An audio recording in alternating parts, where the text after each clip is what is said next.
Remarkable! Incredible! Unbelievable! Save! And fuck our champions! Good on Pepe! Goal! It doesn't get any better than that!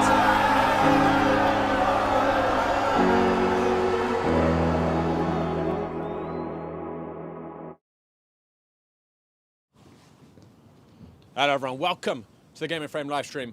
I'm Josh Pratt with Joshua Ajokwu behind the camera. We're at St John's Belsam Stadium tonight for the Pancyprian Freedoms against Leros Soccer Club in the Manning Cup semi-final. But this evening is about so much more than the football. Tonight we continue the amazing tributes that poured in across New York soccer for Paul Contonis, who tragically passed away last week at the age of 54.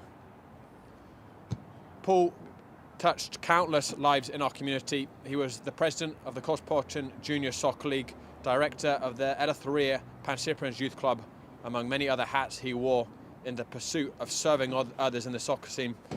Paul was a man of big ideas and held leadership positions overseeing thousands of youth players. But what I think most defined Paul was his care for the individuals he was helping. He was a dedicated coach and mentor. He loved guiding and supporting younger people. He always brought warmth and humour to every room he entered. And with me tonight to talk about Paul is George Angelidis, who had a very special relationship with him. He was coached by Paul for many years, worked for Paul at ENYSSA Pancyprians as a coach himself for many years as well. But he was so much more than a coach and boss to you, wasn't he, George? Yeah, of course. Thank you for your lovely words as well. We see the outpouring in the community. He was much more than just a coach. He was a father figure, a director, like you said. He was an icon to our community, and he meant so much for us, both on and off the field. Yes, like you mentioned, I had the honor to play on the same team as him. He actually made me captain for the reserve side, and taught me a very valuable lesson that I'm going to cherish with me and take with me for the rest of my life, and that is the sense of responsibility. You know, it was an honor to play under him, and he taught me so much more than just what you can teach on a soccer field. Other than being a fantastic coach, he was a great human being. And yes, it was shocking news. You know, the tributes are going to be flying, and rightfully so for the legend that he was. But yeah, he did so much more in and out of the game. He was helpful to everyone, coaches. He embodied more so the character. His charisma was untouchable. He helped referees as well, women in the sport as well, coaches and players and staff, and of course to his team and to the Pancyprians. He was a very big part. Yeah, I think what defined Paul for me as well, another thing was he really respected the organisations he was coming into. Pancyprian's organisation of great history, Cosmopolitan Junior Soccer League, which he was president of, but also he was always, to what you were just saying, to your point, he's always looking to make them better. He was never satisfied. He brought this incredible energy, this incredible vision to think outside the box, and he's really measurably moved forwards all those organisations, hasn't he? Yeah, of course. His work ethic was untouchable. He wanted more and more and more. He was a perfectionist, and that's, as Pancyprian, we characterize us as such. We try to be at the top level, but also embody the top level, both in and out, on the field and off the field. He exemplified perfection, and yeah, it was a big part that we knew we had a stability always. And of course, to your point as well, he also sacrificed a lot for us, for my team specifically. We went through a lot, we suffered a lot, but he was the stable backbone that we said, okay, Coach Paul is going to be here, it's all going to be fine. And we in turn accomplished our dreams, and we won the little state cup that we did last year. And those moments you'll take with you for the rest of your life. And he also told me to be a little bit more calmer to the referees, which I am. You know, being calm to referees as well. I think Paul, even though he cared so much, as so many of us do who are involved in soccer at this level, Paul also brought this great humour. Yes. Didn't he? Yes, always, of course. I can't really remember a time I saw him lose his temper. Maybe you did it in the heat of games as their coach. Yeah. But I always felt, you know, when he was talking with me, and you know, he engaged a lot with me on building Game of Frame. He was a great mentor to me. He worked for his career outside of soccer. He did so many things, but he somehow found the time to be a very good chief marketing officer for many, many years. He described soccer as his retirement plan, which was quite a full-on, hard-working retirement plan. I think I'm going to put my feet up more when I retire, but he lent a lot of his marketing experience to me for 2 or 3 years, and he would give me a lot of mentoring as a leader, and give me some of his insight with things that he was dealing with at the top of organisations, and the positives and also things he thought could be better, the barriers. And I always found that when Paul was facing a barrier, he didn't lose his temper. He understood why this barrier is here. He had humour, but he just kept on at it with this sort of humorous tenacity. Yeah. And he would find a way to make whatever he wanted happen. He would always have a smile on his face. At the end of the day, I would always see him smiling, laughing, making a joke or two. Obviously, like you mentioned, it's the heat of the moment. We're all competitive. We try to win. But he had this infectious smile that could brighten up a dark room. Anytime I saw him, I was like, okay, I feel comfortable. I feel safe. And that safety that he embodied to you, and obviously more than just a coach, he was a father figure to me. We went through a lot, and relationships build and grow, and he was a big component why I also played for the Pancyprians last year. He embodied the trust in me, and I also made my dream become a reality, and I played on this very field. So it was because of him, and of course all the coaches and the staff and the players, but he was a big part of it. I remember that day you came on against Doxa of all things. You made a match-winning save. I mean, it's obviously it's a terrible tragedy, but the one silver lining is we've just seen this incredible outpouring from the community, haven't we? For literally since it happened a week on Wednesday. I know you were telling me there was just a line out the door for the wake. All this weekend with the football games returning across youth fields, adult fields, we've seen amazing tributes. On the ENYSSA game you commentated yesterday, 09.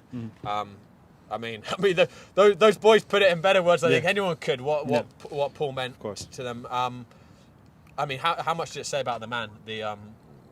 The tributes that have come out for him.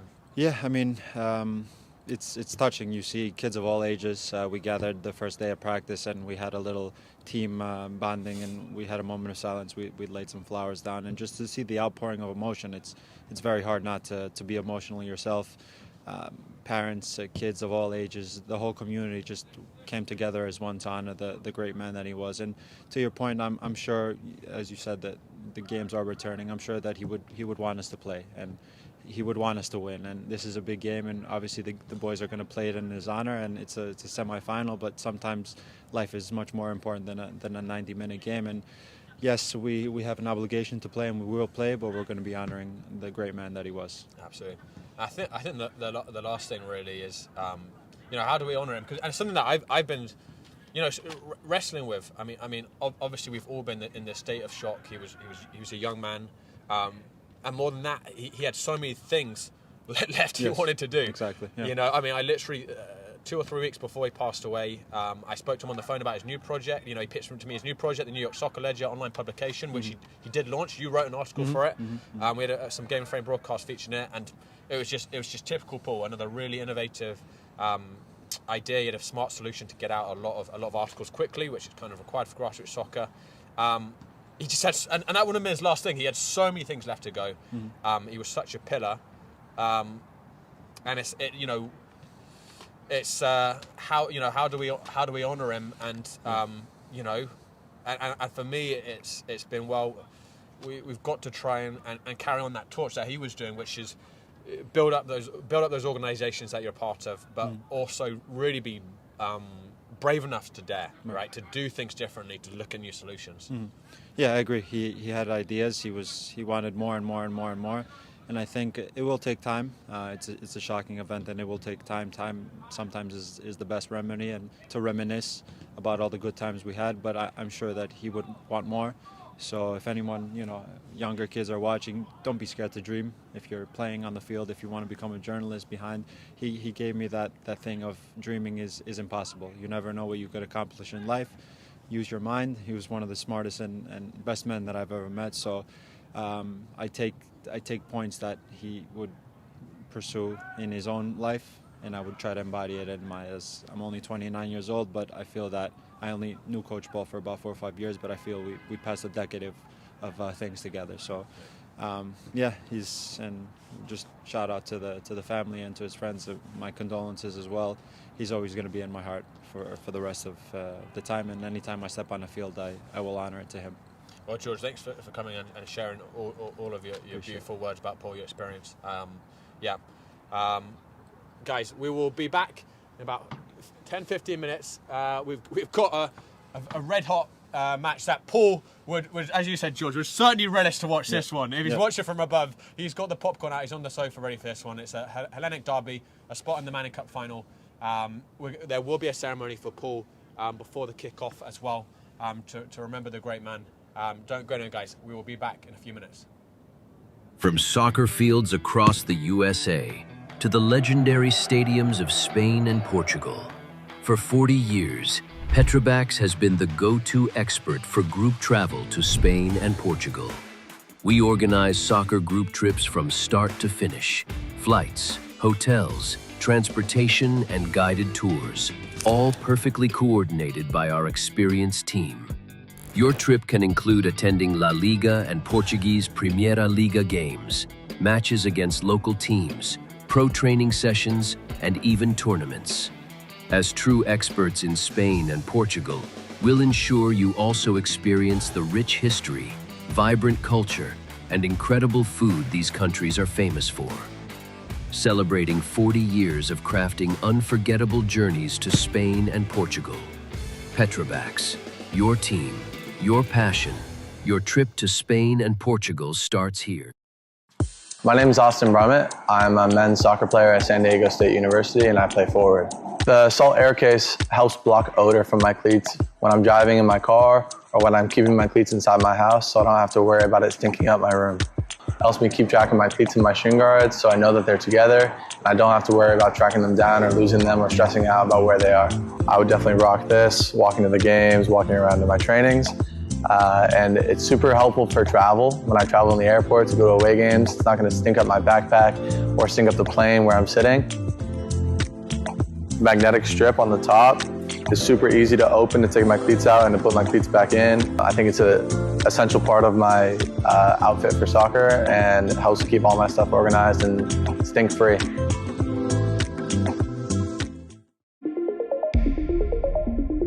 A quality highlight reel is crucial for college and pro recruitment. A lot of services offer generic solutions, but at Game and Frame we know every player is unique and needs a personalised approach to win over coaches. Our process is simple. We work with any footage, and if you need help finding your best plays, we'll review games for you. Once we've finished, you'll have a reel you can upload to any recruitment platform. We've helped hundreds of players get the attention they deserve, including placements in Division 1 programs. Scan the QR code or email us for a free consultation and start the journey to maximize your recruitment potential.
Hello everyone, welcome back to St John's Belson Stadium. Pancyprians will be in the blue, Leros in the white.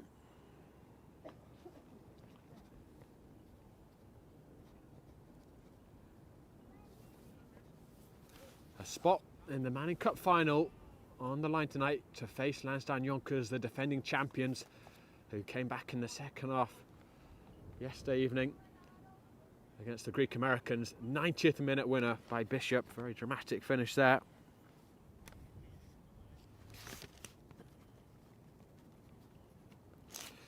Pancyprians were the runners-up last year, losing to Lansdowne on penalties. They have won the Manning Cup 8 times though in their history. Most recent was in 2013. No, sorry, 2023. 2024 even. Sorry, again my dates are wrong.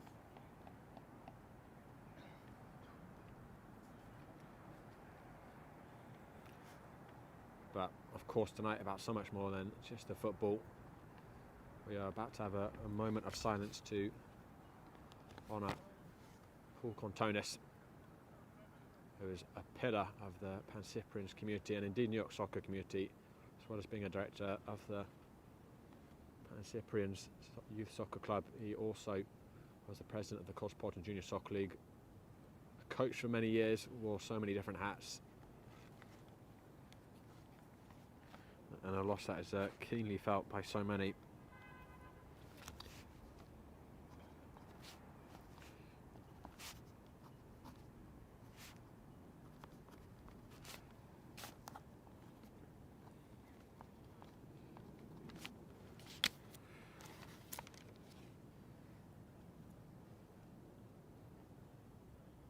Coach Joe Holland will bring out that beautiful picture of Paul, and Andres Iosifidis will lay the flowers as we begin our moment of silence.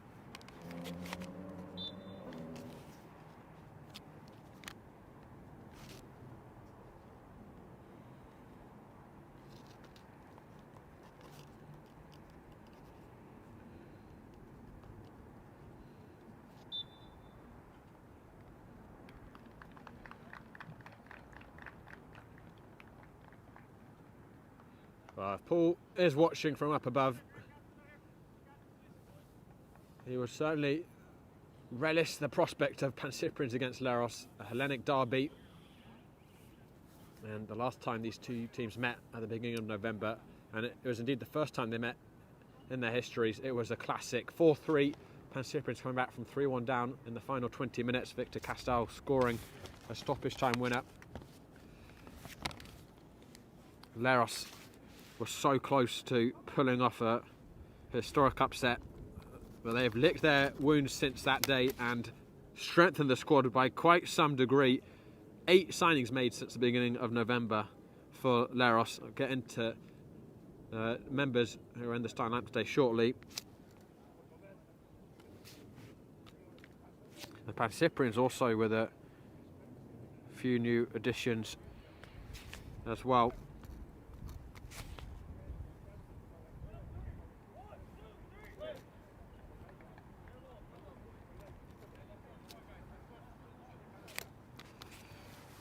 So the Pancyprians are starting 11 is Josh Levine in goal, Jordan Balon, a new signing, Harry Hawkins, the centre-back. Harry Hawkins, an Englishman, 32 years old, has professional experience, including at the Cosmos when they were in the ENYSSA division.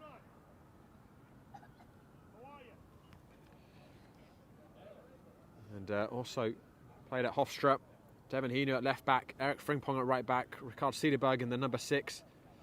The other new signing, the German Ede Gramberg, who came through the professional German academies, is going to be in the midfield. Filip Merkovic in the number 10, Alex Pallas on the right wing, Victor Castal on the left, and James Tristino, the top scorer, who has scored back-to-back hat-tricks in recent games, leading the line. As Jacob Friedman kicks things off here for Leros. Well, on a night where we remember Paul Contonis, how fitting to have a red-hot Hellenic derby to help mark the occasion. A terrific lineup of talent on the field, bulked up squads these last few weeks, and a spot in the final, the Manning Cup final, on the line. I went through the Pancyprians lineup. For Leros, Alec McLachlan is going to be in goal. Fowler and Biggs will be the centre backs. Andrea, who spent many years at the Pancyprians and his late father was a member of the board, will be at left back. Godwin Partey, recent signing, starting at right back. Very, very astute player. Luis Argudo and Fathazada in the midfield for Leros. Those two controversially joining Leros from the Pancyprians over the summer. Owen Martin, another new signing for Leros, in the centre midfield. And the front three, Sebastian Giocachia, top scorer Mason Chetty, and centre forwards Jacob Friedman, who is going to be a very useful addition indeed, you'd expect. We saw him this summer tearing it up for the Long Island Rough Riders even in USL 2. He scored on his debut for Leros in the league in November. And he's going to give this new pairing of Baylon and Harry Hawkins a lot to think about tonight, you'd imagine.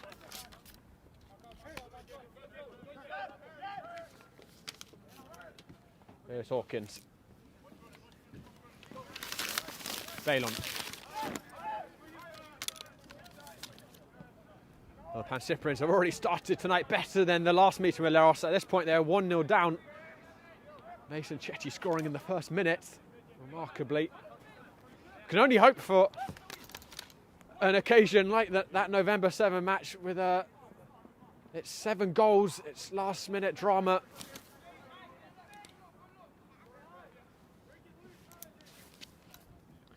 Bitingly cold evening as well in Queens, sitting just above freezing. Lots of players sporting the thermals, the gloves. That's a really poor ball out by Griggs. Worked into, or Biggs even, excuse me, that's worked in towards James Tristino. Couldn't get under a spell. Giocachia then unable to maintain control.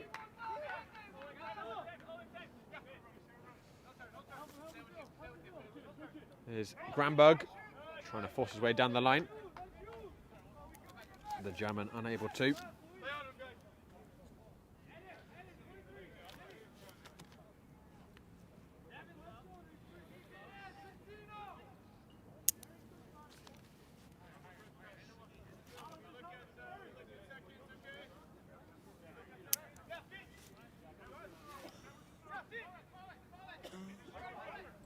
Well down the line. Andreu.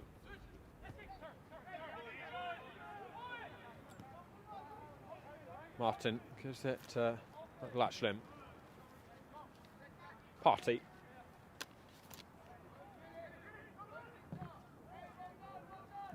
So in the starting 11, the new November signings for Leros are Antonio Biggs, Jacob Friedman, Ian Martin, Alexander McLachlan and Partey. And then they also have Javis Cleo and Caleb Tanqua on the bench.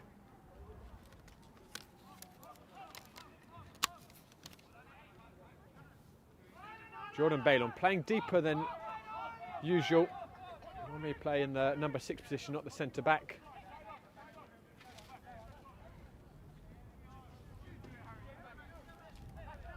Hawkins.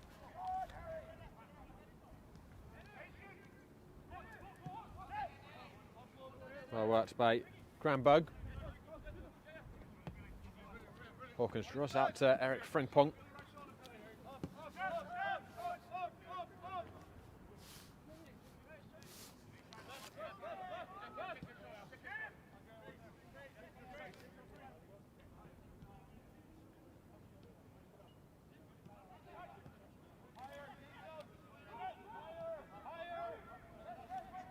Hawkins again. In terms of where these teams are sitting in the APSL Metro division, Pancyprian's third at the moment. Just hang on a second. Here's James Tristino going for an audacious lob. And with the form he's in, why not? But end up being well wide.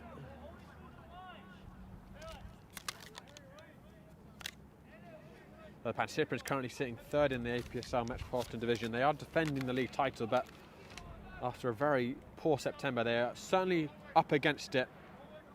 The almost flawless Greeks have 7 points on them as we approach the midpoint in the season. Leros are just outside the top 4. They're on 15 points, but I think given they're a newly promoted side from the Long Island Soccer League, they'll be very pleased with that. 15 points, highly respectable tally from 10 games. In there they got a point away against Lansdowne, and as I mentioned, we're very close to beating the Pancyprians as well.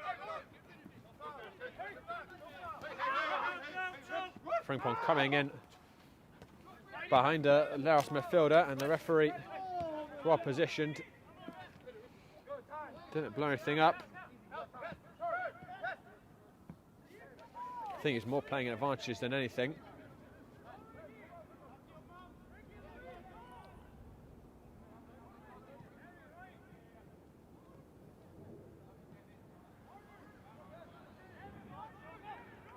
I think I was Fathers out of it. We'll have a look in a sec who it was who got cut down.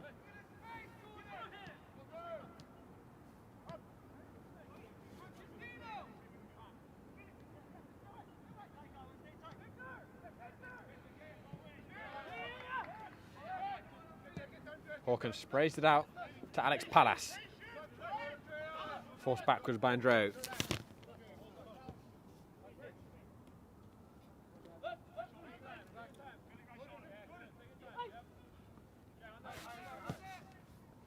Sent over the top towards Tristino. Well, red in the middle by Biggs.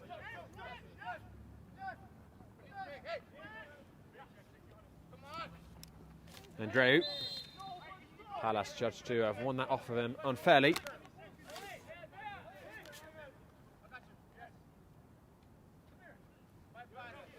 That was Fathers. He was cut down a minute ago. He just changed his shirt number, I think, right before the kickoff. A great irony. How many times has he been fouled in a Pancyprian shirt here at St John's? I always say he's every year probably the most fouled player in the APSL. He does like to keep the ball and twist and turn in the midfield, and often draws in the tackles.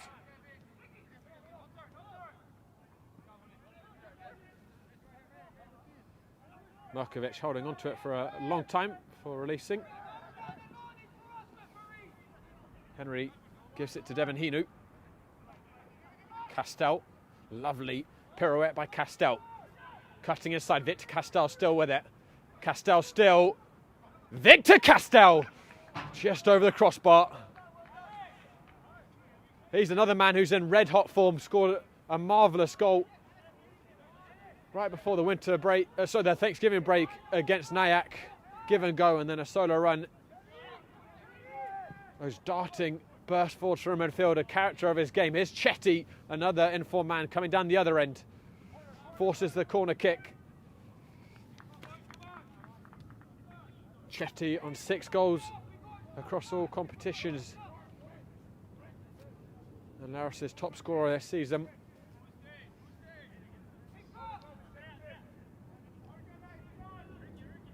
And he forces the first corner kick of the evening.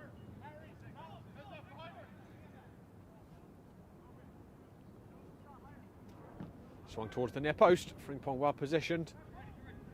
Leros get another crack at this here. Shaped back in. Dangerous ball bouncing around. Andreu comes that far side and hammered in by Fuller. He was closed down by Harry Hawkins, and it will be another corner kick for Leros.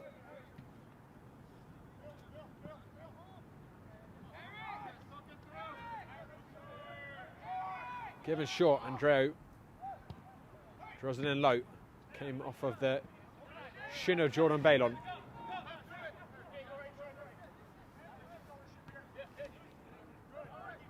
Argudo. Giocochia. A third corner in the space of 90 seconds for Leros.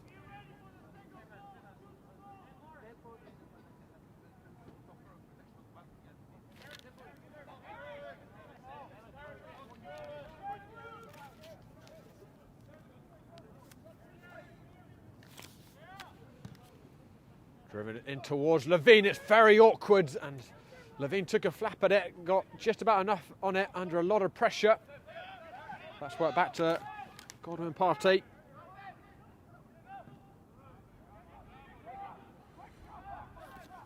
It's a good spell at the moment for Leros. Fafazada. Argudo. Chetty. Possessed by Hino on that far side.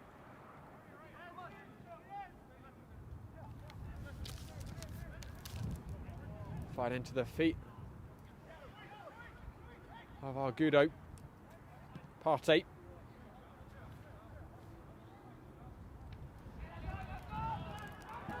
And that will be a throw in for the Pancyprians and a bit of relief from the pressure Leros had applied on them.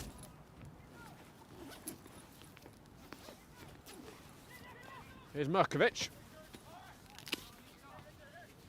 Frimpong. Alex Pallas. He's going to have a run here at Biggs and test his pace, but Biggs stands the test very well. Martin.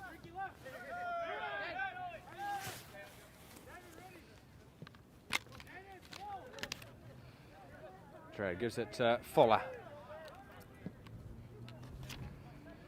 Mason Chetty. Fafazada ghosting between midfielders and finding Mason Chetty, who's going to surge forwards. He's got Friedman with him. Chetty to the byline. Alert recovery by Balon, who covered a lot of ground there. But at the expense of yet another corner early on here for Leros. Chetty's pace already perturbing the Pancyprians on that right flank. There's a good burst forwards from Fafazada as well.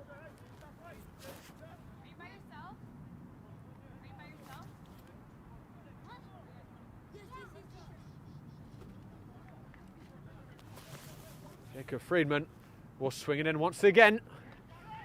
All of Leros's corner kicks thus far swinging in towards that 6-yard box. I think they're trying to really charge down Josh Levine and put him under pressure. But Levine with the safe handling, and he got impeded there by Antonio Biggs.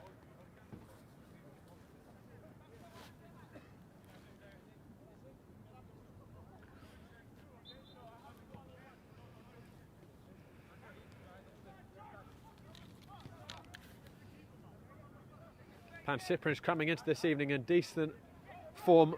They've won their last 4 games and scored 4 in all of those matches. Has gone some way to getting them back on their feet after the poor start to the season. Here's James Tristino, stopped by Fowler.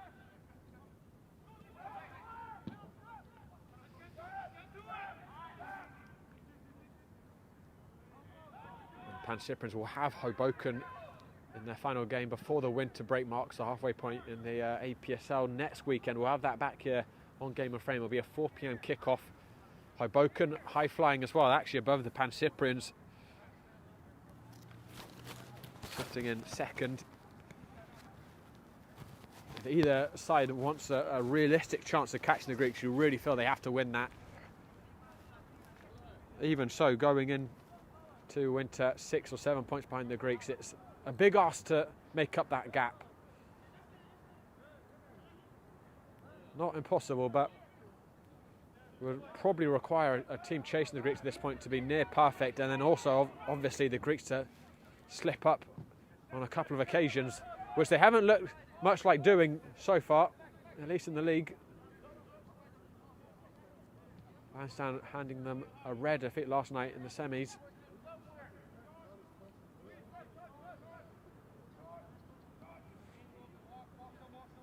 Levine, under a lot of pressure by Friedman, end up making a very good pass to Frimpong. Give and go with Pallas. Frimpong touches it, past Biggs. The recovery was good by Giocochia, and that will be a goal kick for Leros.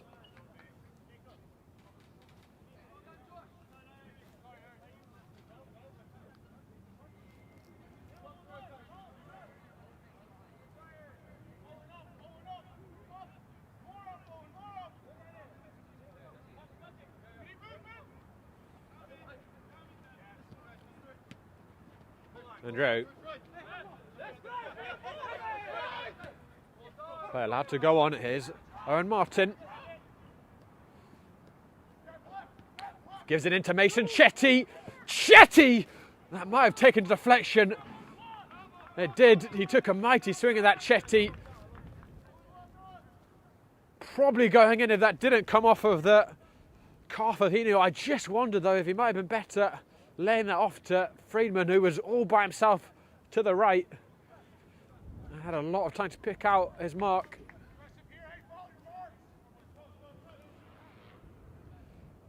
A chance for Leros to pour yet more pressure onto their hosts. Friedman once again, it's the in-swinger once again, and it's Biggs, who really should have done better with that. Giocochia back into the mixer over Martin. Frimpong clears Partey, tries to keep it alive, and instead he's giving it to Merkovic, but that was an awful ball. Fathazada swings it back in. Brave header by Frimpong. And Tristino will get that away from danger.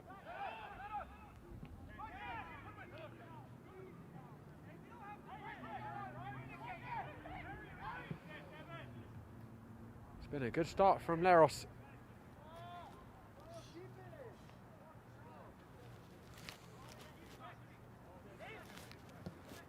Balon. Tristino looking for the foul. The referee unmoved.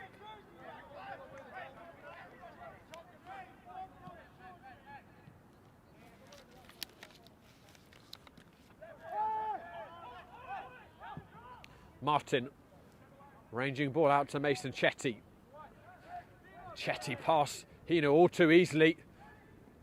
Still with it, Chetty, and there was good positioning by Balon to cut out the square pass. I think alarm bells will be ringing for Joe Holland about how the Pancyprians are looking defensively so far. And Drew didn't get enough on the pass. Frimpong showed a little of the ball, and Andreu committing the foul.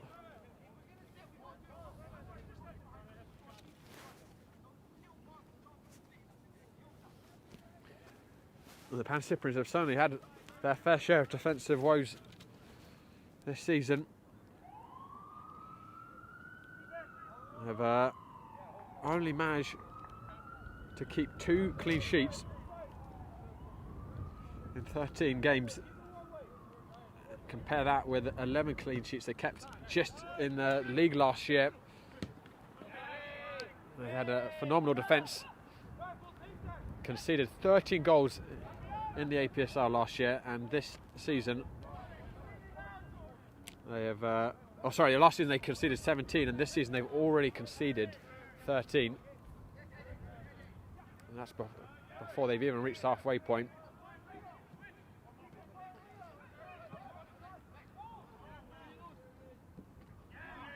One back by Palace. Cederberg. Frimpong doubled up on Cederberg. He's got a bit of space here. Ricard Cederberg, that took a touch on the way in. Ended up going straight into the hands of Alec McLachlan, and there's a comfortable save.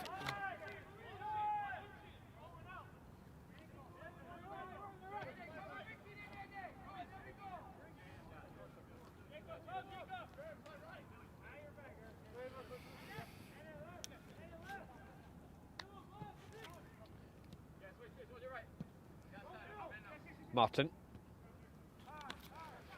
Leros committed to playing out the back, and they've done it very well there.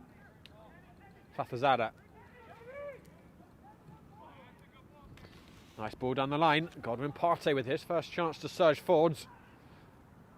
Didn't make the most of it. He'll get a second chance though. Fathazada. Straight into the hands of Josh Levine. But Leros continuing to probe the Pancyprian shaking back line. Merkovic. Here's Eddie Granberg, and Palace is offside.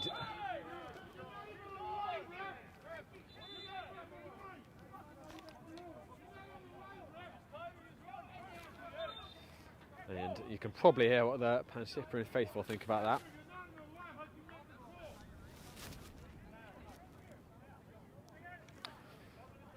And guys, tonight's broadcast is sponsored by Umbro, who are celebrating more than 100 years of football and have got some big changes coming soon.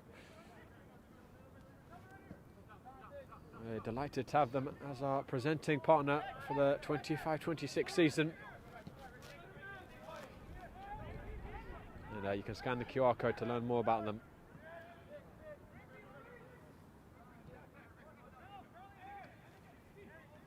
Fola. Fatazada dinking it in to Luis Argudo. Giacochia. He's been very involved. The left winger so far scored in the last meeting between these two teams. Andreu. Giacochia again. Argudo. Zips it into Andreu. Wasn't a great cross, but that was a lovely first touch by Granberg. Castell. Hinu.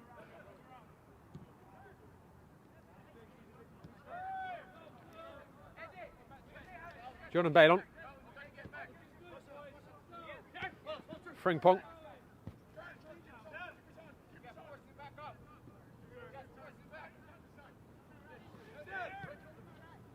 Bailon into Palace, who's seen off Andreu very nicely there, and then Argudo got the ball but suddenly dived in into that tackle with some raised studs.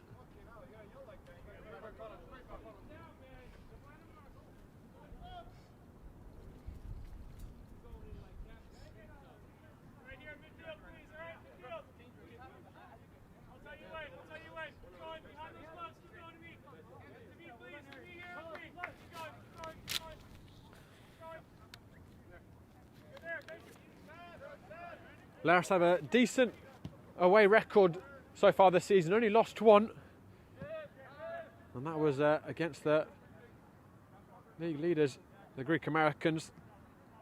Around that they've had 3 draws and 2 victories. Eddie Granberg. Let's fly! Couple of feet wide of that near post, but some decent purchase behind the strike.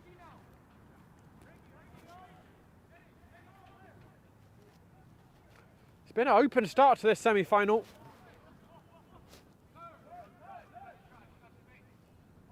Couple of half chances at either end.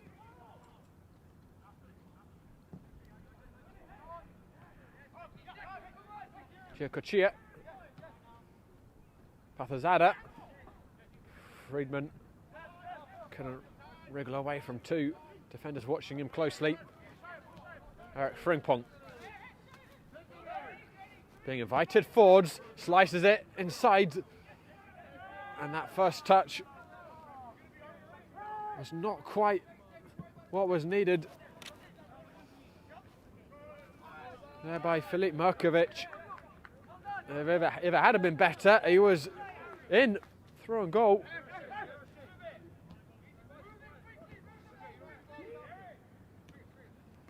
Palace. Frimpong. Telegraphed it a little bit, but retains possession.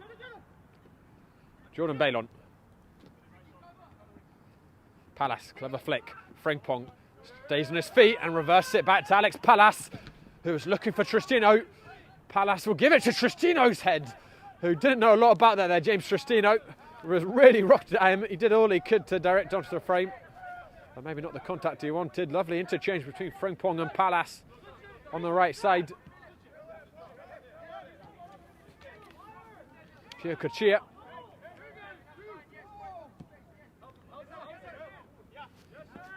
Andreu.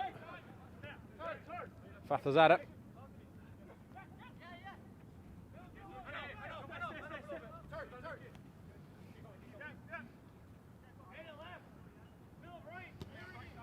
This is Fatazada's first return to Belson Stadium since turning from the Pancyprians to Leros.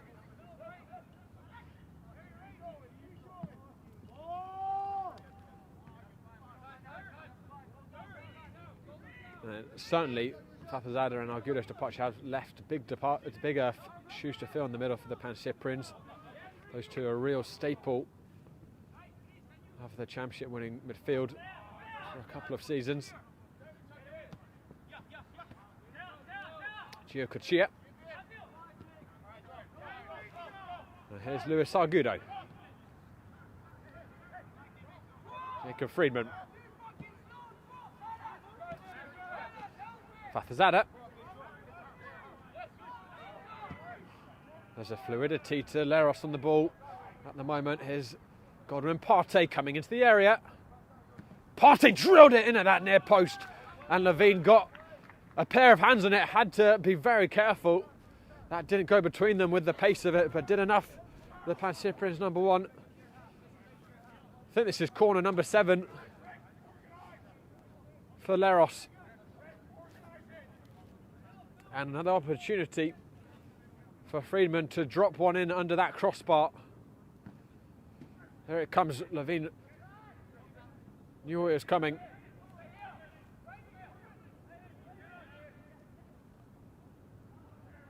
Partey running that ball out of play.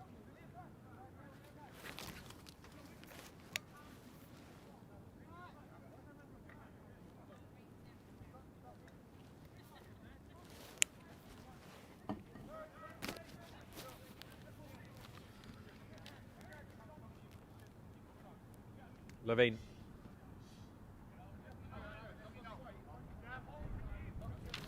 Bailon. Made his way all the way through to Andreu.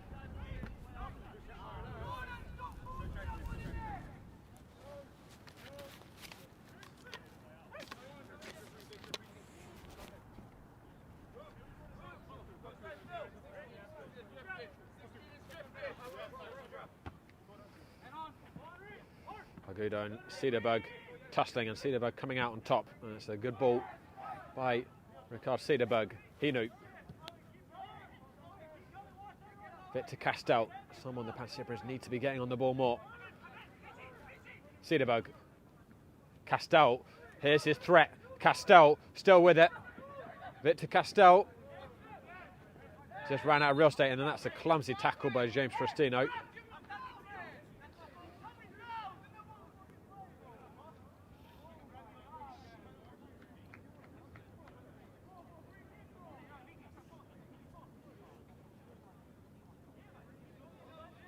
Possibly a little fortunate to escape without a card there, Tristino.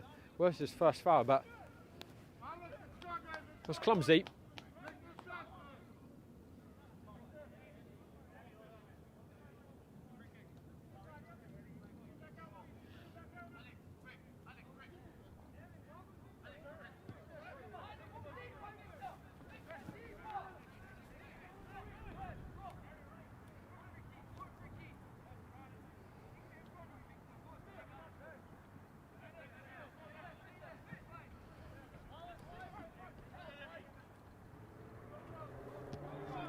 Fola.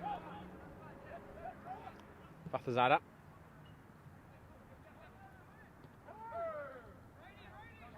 And Martin. Andreu.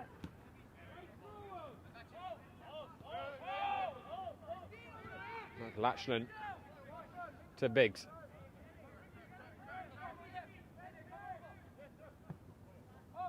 Shaped ball, lovely shaped ball by Fathazada. Argudo. Stopped by Hinu. Merkovic. He's searching towards Alex Pallas. That's an ambitious ball and well executed. Alex Pallas, drop of the shoulder. Tried to find James Tristino. Cut out before it could reach the marauding number 9.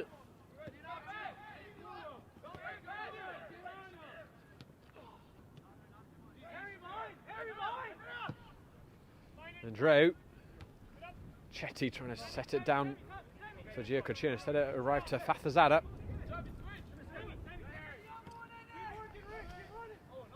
Gio Cochia. Martin. Friedman. Argudo.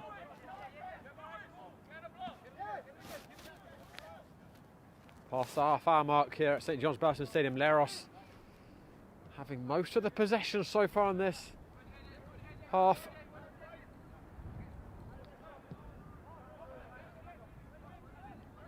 We've had plenty of corners, and there's been a few half chances at either end. I think in terms of the actual chances, shots, it's about equal, the spread. Samir Fathazada. Giocochia.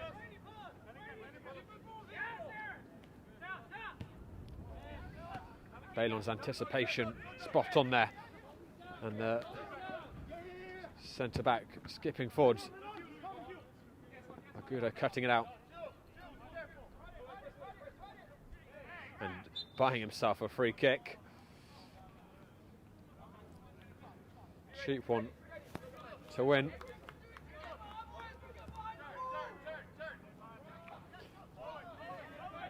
It's interesting. I don't think Joe Hollander set up his Pancyprian team to press that heavily on Leros when they have it in their own half. Perhaps just conceding that with Argudo and Fathazada in the middle, Leros might just win the possession battle.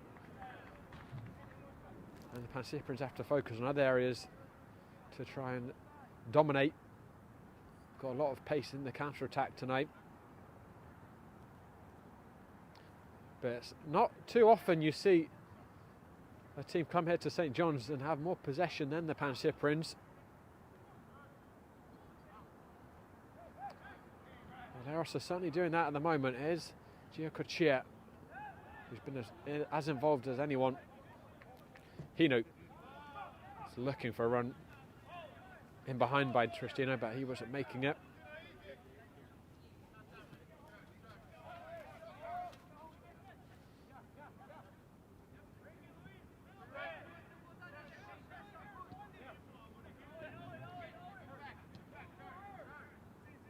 Martin.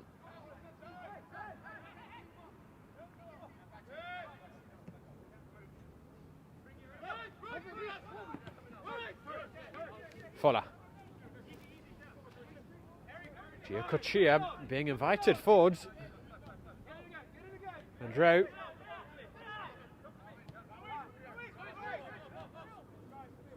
Fathazada. Godwin Partey.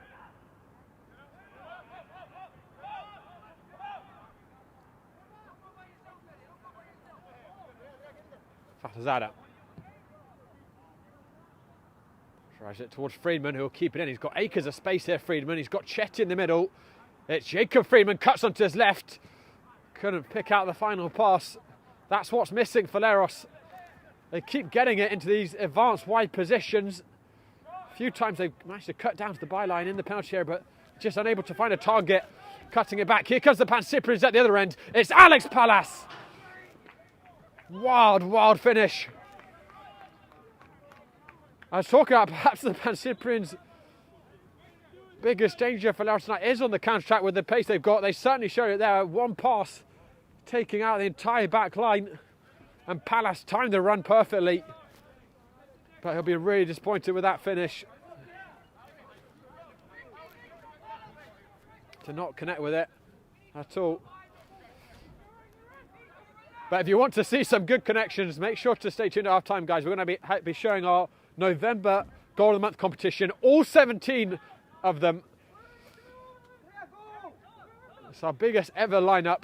It's just too hard to trim down below that. Got quite a treat, so definitely stay tuned for that. I'll be coming right at the start of half time. Argudo drives it straight down the middle. Chetty sets it down. Giocochia. Giocochia still with it.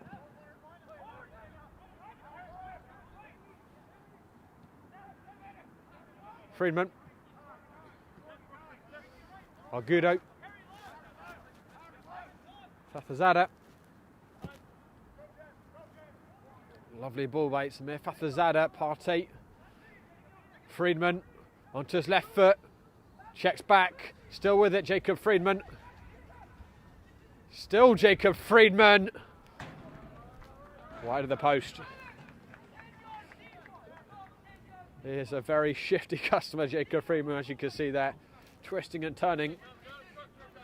slipping between the defender's hands like butter. But that final finish lacking. He made a big splash for the Rough Riders this summer though, Jacob Friedman. And the king of assists for Monmouth. It's told before the show by Billy from Leros that he was right up there at the top of the Division 1 NCAA assist table. Frimpong. Levine.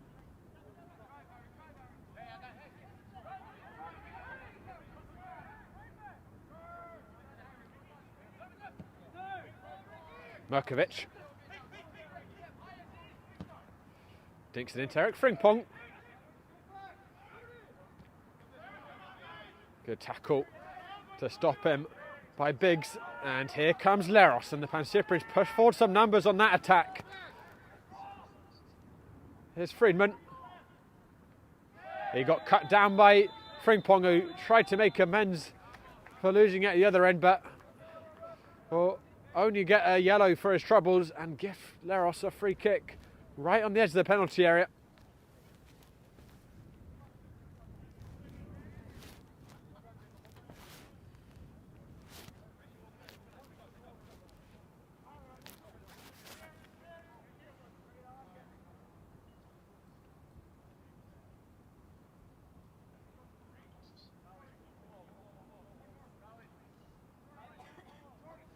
Kuchia and Potty, and a party even, excuse me, plotting over the ball.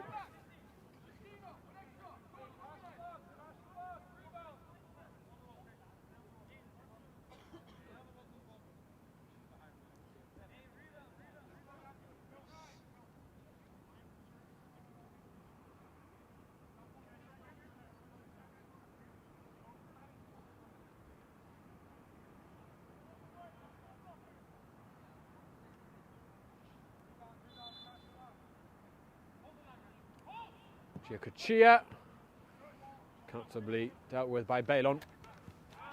And Granberg will hoof it clear. A little awkward for Fowler. Palace looking to seize upon it. Fowler recovered.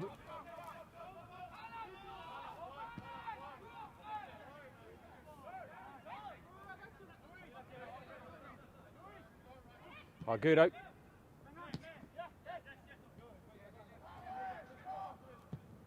Argudo drives it straight down the middle. Mason Chetty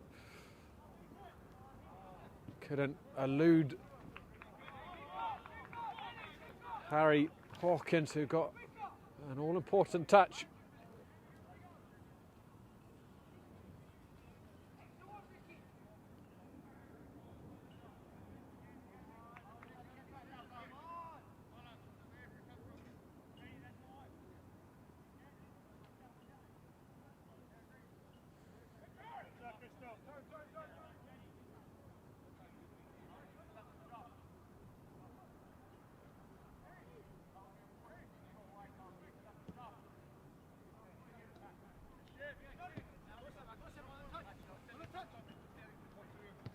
Frimpong.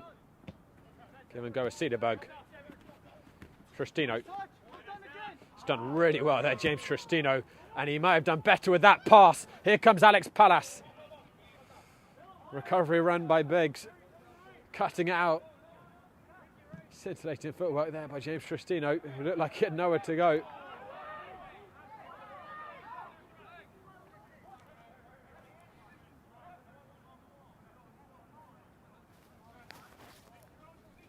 Five minutes remaining in the first half. Goalless, but certainly not uneventful.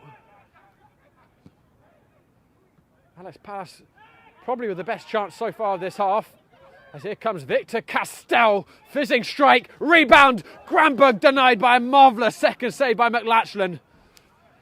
Point blank. How quickly did the keeper get up there and recover?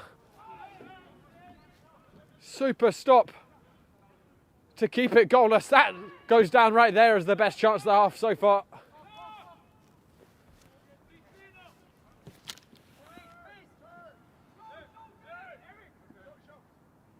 Granberg denied a debut goal for the Pancyprians.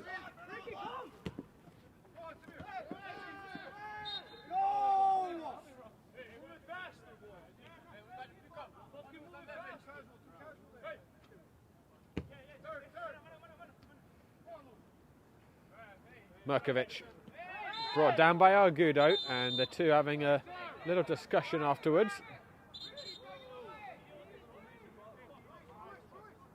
Merkovic, one of the players brought in to replace Argudo in the midfield after his departure.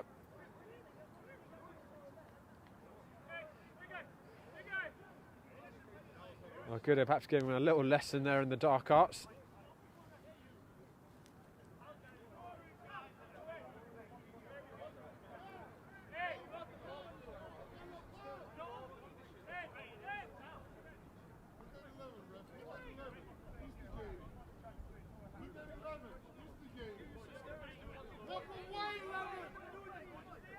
And still, the commotion continues.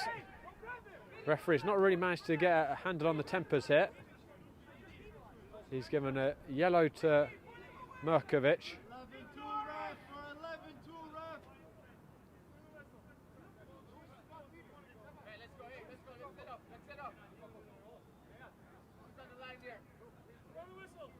I'm not sure if he gave one to Argudo too there, actually. He might just give it to Merkovic.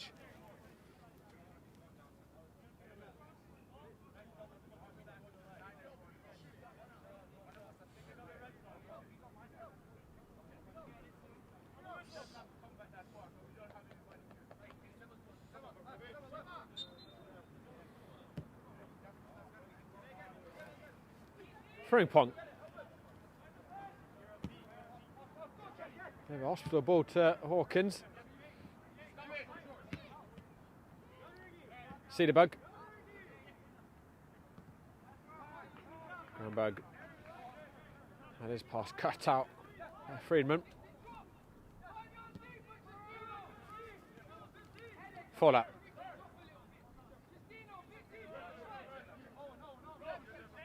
Fafazada.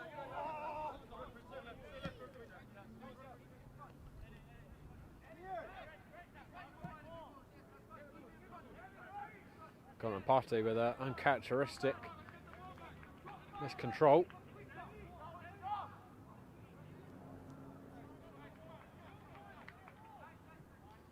Cederberg.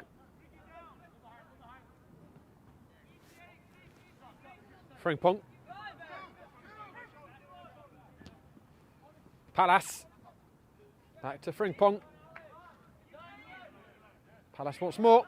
Those two have linked up a few times in this first half. Palace whipping it in, and a header backwards by Martin into the clutches of McLachlan,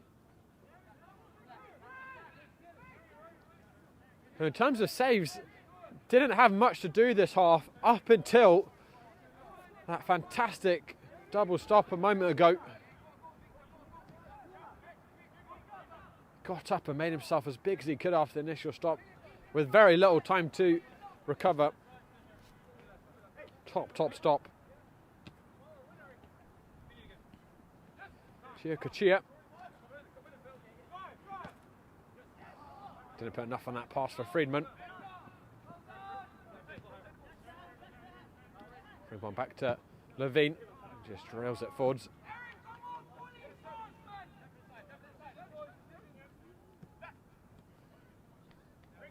Fafazada.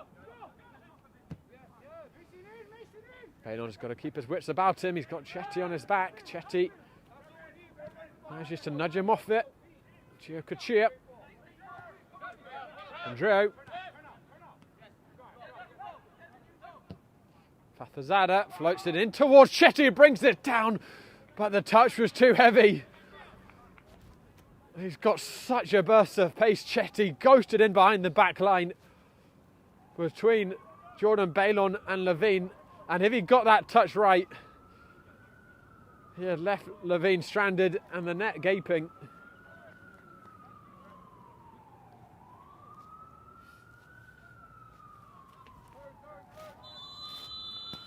And that was, in fact, the final action of this first half.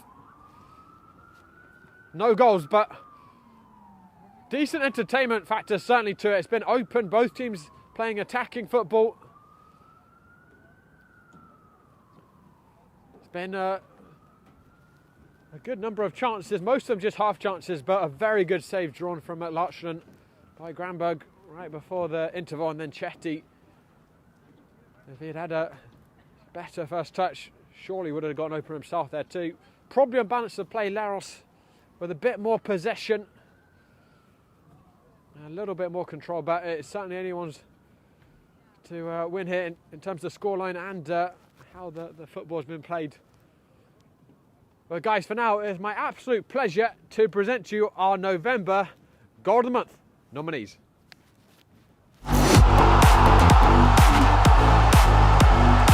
Takes a ricochet. Tavares, not a shot. Bicycle! Tied! Unbelievable! Ironbound have tied it in immaculate fashion.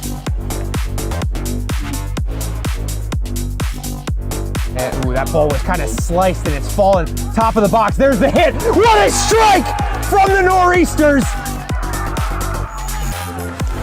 Jake Molingue puts one in the top corner.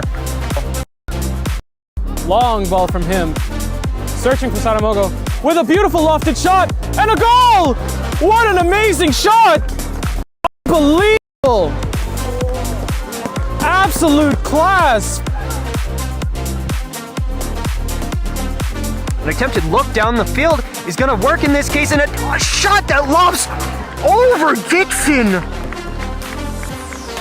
That was a beautiful combination of spin there. Some lift on it too. With that right wing and settled here. Worked well. Burris steps over a tackle. Maybe another chance to get it into Robinson. Just barely off ball and now around the keeper. Finishes the job, Carter Burris. Now Oliveira runs in late! That is a dream goal! 2-1 Capital City! And that goes straight in. No chance for Sabatin. Hosting Naya. That's going to be consequence for Zoom, but Zoom started today. Just hang on a second. Junior Rosero, it's ingenious! A collector's item from Junior Rosero. The deftest hook over Dario Cruz. And they're very happy just to slow the game down. And then they spring the long ball forwards, and here's Tambadu. Lovely first touch, and how good is that? That is a absolutely incredible first touch from Banta Tambadu. Good play there, Neto. Neto, can he create it all by himself? The steal, now faking, shooting, 1-0 for Hoboken. Great effort for Israel Neto, first taking it away and then doing the rest, getting the goal for Hoboken, and they now have the breakthrough to lead 1-0 in the 53rd minute. Galia, Gutierrez in space, Gutierrez! Oh, Gutierrez! Oh my word, Daniel Gutierrez with a wonderful game winner. Roldan. Love a shot from 20 yards. Powerful shot there from Jonathan Roldan, and that was 2-0. Roldan from 20 yards out. Very good strike. And Morristown Gunners doubles the lead. Here, and we'll see. Sadhatmed try and maybe step and take a shot of his own, and it's in! A beautiful look.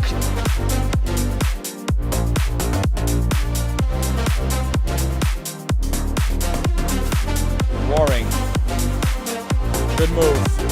Will he shoot as he scored the first? Waring continued to go. Waring will have it there. That's on a brace for Dagan Waring, who comes all the way in from midfield on the dribble.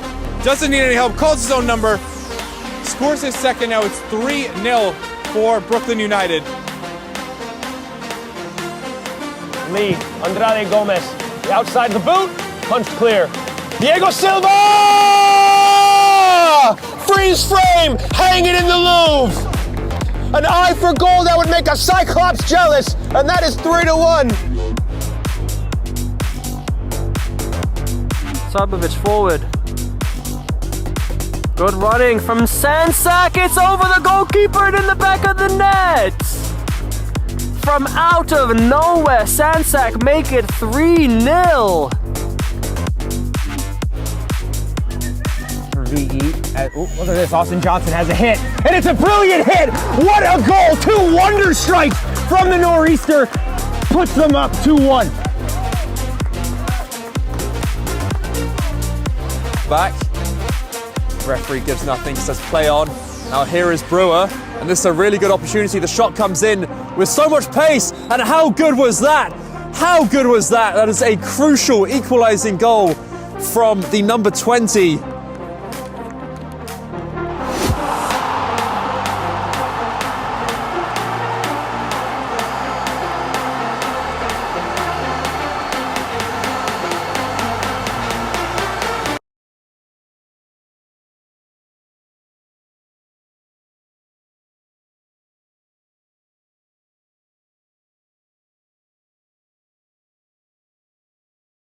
From soccer fields across the USA to the legendary stadiums of Spain and Portugal, for 40 years, Petrobax has been the go-to expert for group travel to Spain and Portugal. We organize soccer group trips from start to finish, flights, hotels, transportation, and guided tours, all perfectly coordinated by our experienced team. Your trip can include attending La Liga and Portuguese Primeira Liga games, matches against local teams, pro training sessions, and even tournaments. As true experts in Spain and Portugal, we'll ensure you also experience the rich history, vibrant culture, and incredible food these countries are famous for. Celebrating 40 years of crafting unforgettable journeys to Spain and Portugal. Petrobax, your team, your passion, your trip to Spain and Portugal starts here. My name is Austin Brummett. I'm a men's soccer player at San Diego State University and I play forward. The salt air case helps block odor from my cleats when I'm driving in my car or when I'm keeping my cleats inside my house, so I don't have to worry about it stinking up my room. It helps me keep track of my cleats and my shin guards so I know that they're together and I don't have to worry about tracking them down or losing them or stressing out about where they are. I would definitely rock this, walking to the games, walking around to my trainings. And it's super helpful for travel. When I travel in the airport to go to away games, it's not going to stink up my backpack or stink up the plane where I'm sitting. Magnetic strip on the top is super easy to open to take my cleats out and to put my cleats back in. I think it's an essential part of my outfit for soccer and helps keep all my stuff organized and stink-free.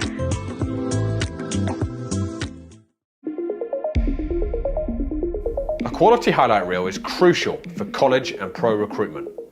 A lot of services offer generic solutions, but at Game & Frame we know every player is unique and needs a personalised approach to win over coaches. Our process is simple. We work with any footage, and if you need help finding your best plays, we'll review games for you. Once we've finished, you'll have a reel you can upload to any recruitment platform. We've helped hundreds of players get the attention they deserve, including placements in Division 1 programs. Scan the QR code or email us for a free consultation and start the journey to maximize your recruitment potential.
Hello everyone, welcome back to St John's Belson Stadium.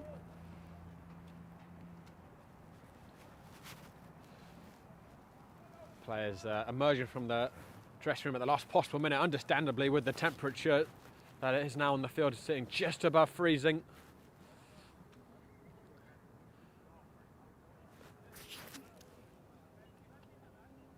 Looks like we have one change for Leros for sure. George Youssef has come on. He's replaced Andreu at left back.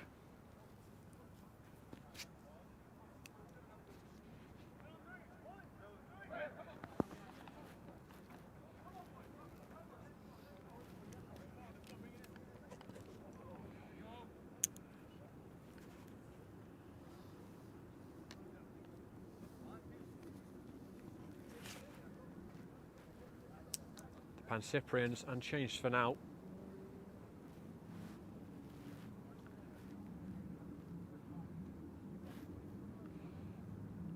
There was a good quantity of chances in that first half, if no goal. The best two chances at either end certainly coming in the final moments of that first half.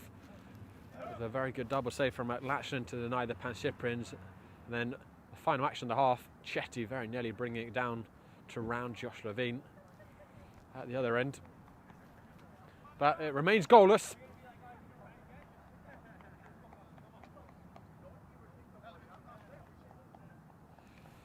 And James Tristino will kick off the second half.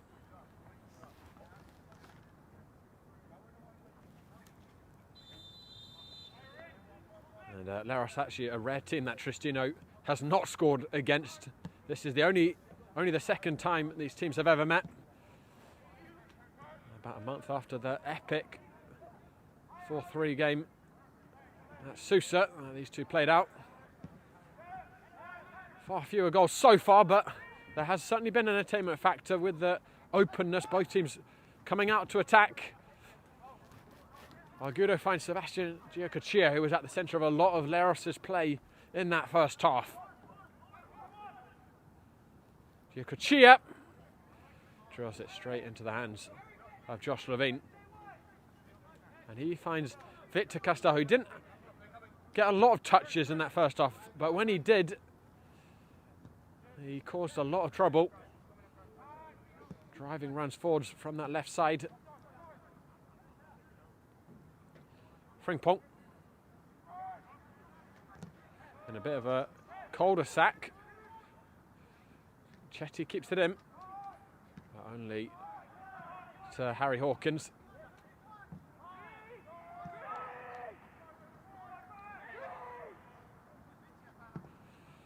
Switch by Pallas towards Castel, who brings it down on a dime. Hinu racing up on the overlap. Pallas, Merkovic, lovely spin. Pallas drills over this left foot, and Tristino wasn't too far away from connecting on that. I think it was originally a shot by Pallas. The deflection took a lot of pace off of it. Tristino was reaching to redirect it. Couldn't make contact.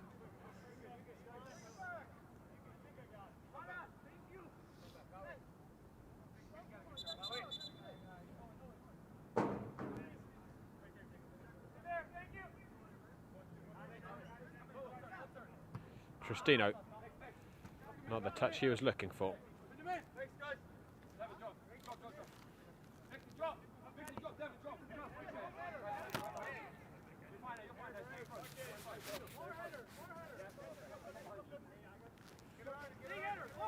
Chetty. Fathazada. Sends it down the channel. Balon reading the intentions of his former teammate well.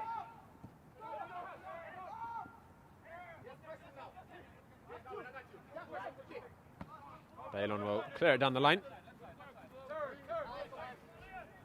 Martin. Fathazada. And Argudo, I think we're searching for a teammate towards that far post, but no one was making the run.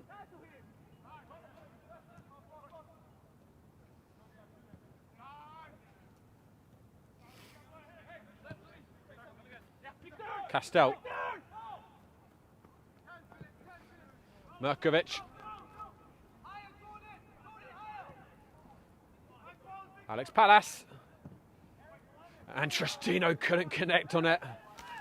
Slightly behind in that pass. Across even. Agudo will bring it out. Good step by Hawkins. Cederberg. Merkovic. Showed too much to Giocochia. Friedman. Argudo. Giocochia well played out of the tight space by Leros. Argudo.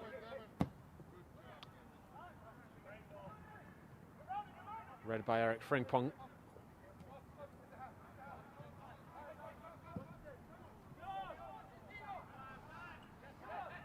Martin will pluck that out of the sky. Argudo. They're certainly winning the midfield battle in that first half. Friedman! Maybe half a foot wide. It had Josh Levine scrambling. Might have had it covered. Might not have. It's a good strike.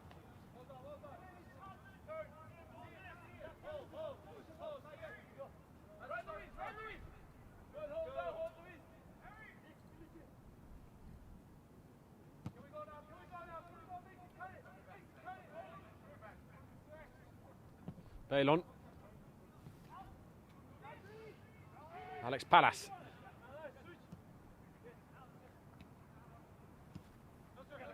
Castell. Partey sticking closely to Castell. A bit of a hospital ball by Merkovic, and then it's lost by Bailon. Jacob Friedman can come at the penalty area again. Try to weave through one too many blue shirts. Argudo. Partey. Well, a missed touch there. Pancyprians are giving them the ball away too cheaply.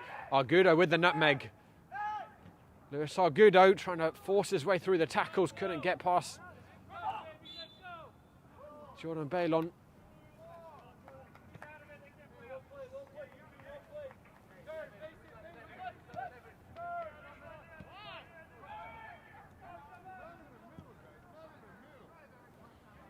Frimpong.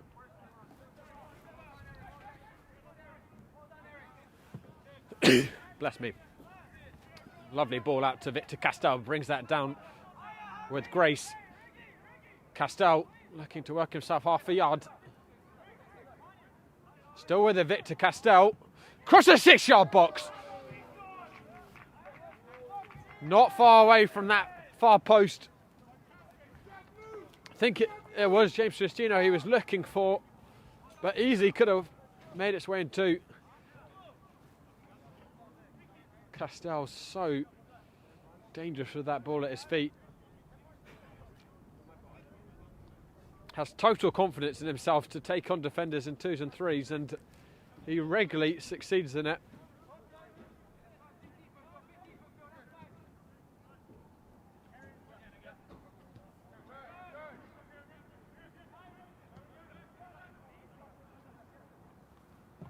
Youssef trails it down the channel. It's a good pass. The first touch slightly heavy by Luis Argudo.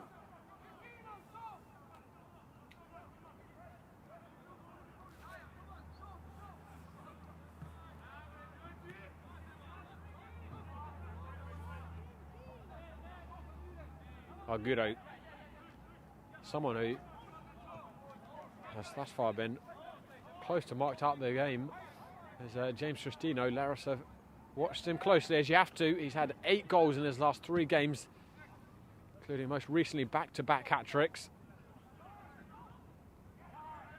But Leros thus far keeping a lid on the Pancyprian's top scorer.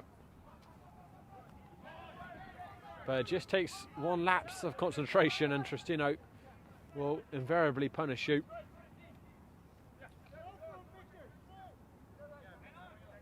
Hawkins. Castell. Muscled off it by Fathazada. Martin. Driving through the middle. Friedman. Fathazada. Martin. Friedman. Martin swings it in. Just Chechi aim from the 18-yard box. Kept alive well by Argudo.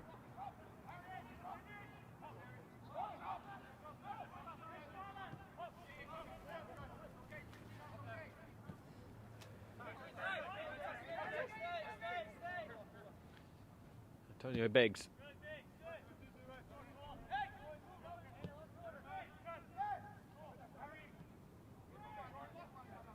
George Youssef.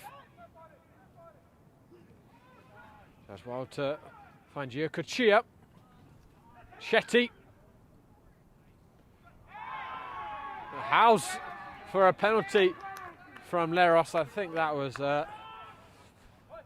probably a little over-optimistic. Looked shoulder to shoulder.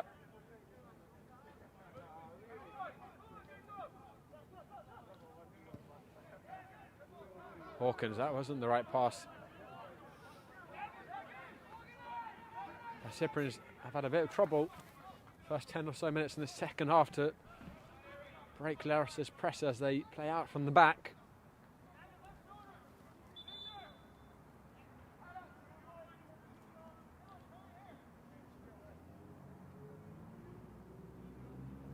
And we're going to see our first Pancyprian change of the evening. It's Alex Palas making way.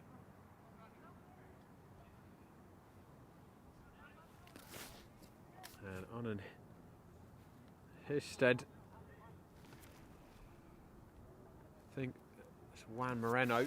Just get a look at a second which number is on that far side.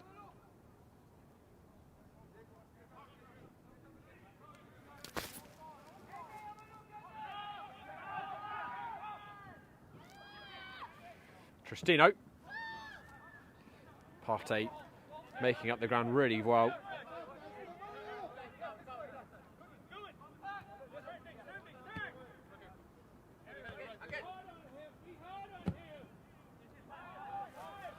So we don't actually have a number 8 on our roster. I'm going to try and get a look at who it is in a second. I think it might be Moreno, but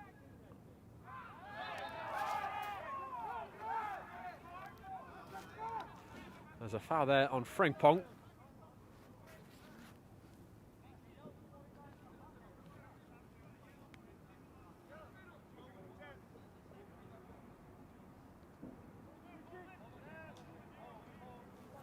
Might be George Chanchalis who's switched his number. Tristino searching for him. James Tristino. Frimpong clotheslined, and it's going to be a free kick in a good position and a yellow card for Youssef.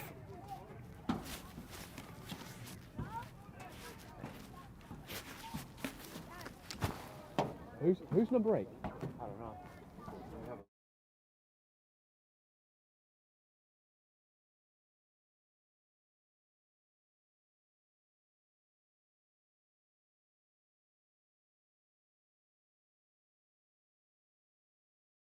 Bermudez, who signed in late and is wearing the number 8 for the Pancyprians.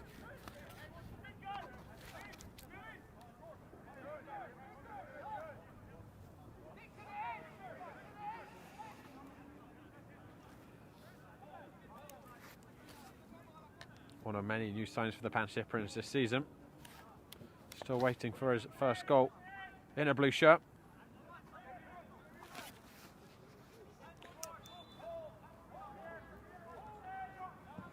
Swung in towards the middle, and somehow or other no one got a touch. Beautiful ball in by Filip Mirkovic.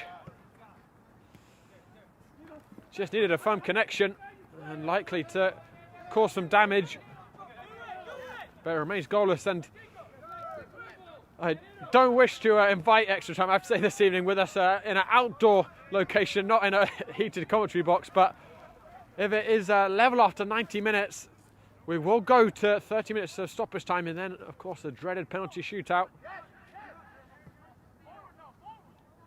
Biggs. Slightly too much on it for Friedman.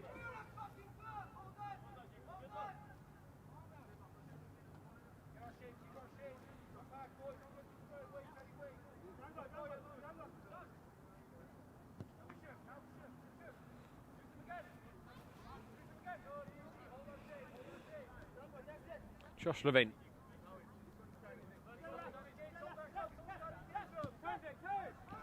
Good pass by Hawkins. Victor Castell takes it under a spell.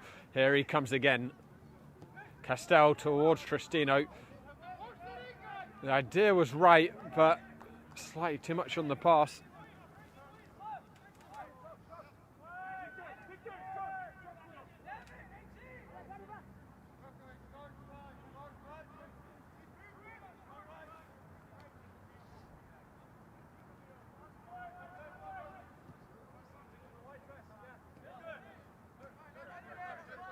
Samir Fathazada.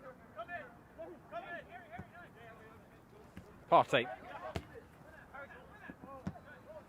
Intercepted by Cederberg. Partey winning it back well. Argudo. Castell just pulling up a little bit in that interchange. Fathazada showed too much to Cederberg. And then that's a bit of a dangerous ball back to Levine, who cleared it, and it turned out to be a useful pass. George Yusuf has got to be very careful on the yellow. Something Frimpong and Bermuda certainly can look to test. Here's Friedman.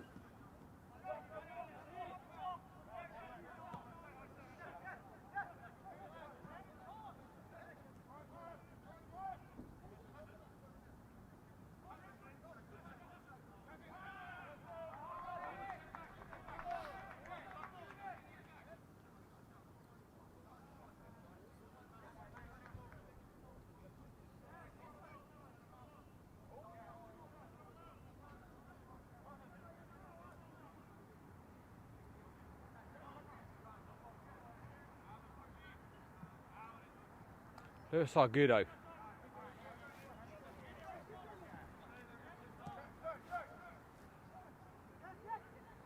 Martin. Argudo.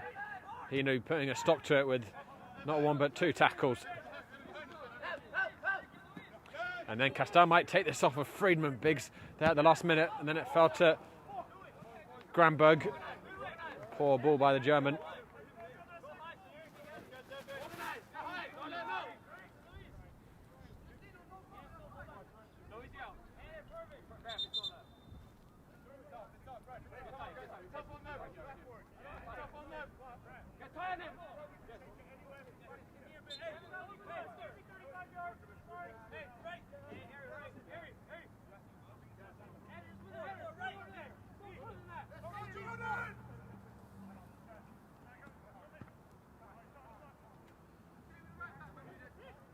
McLachlan.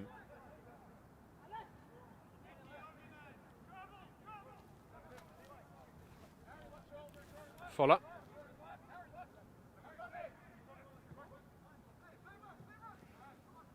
Down the line.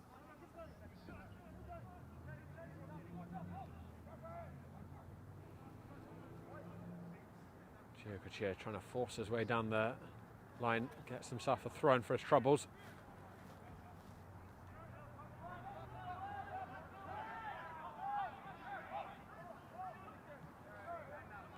Fathazada. Martin. Cleared out by Jordan Bailon. Biggs gives it to Partey. Mason Chetty looking to spin. Bailon patient and defended really well. Fathazada snuffing out any counter-attack.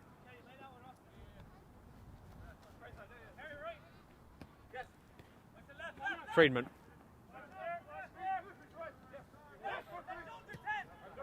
Lewis Argudo.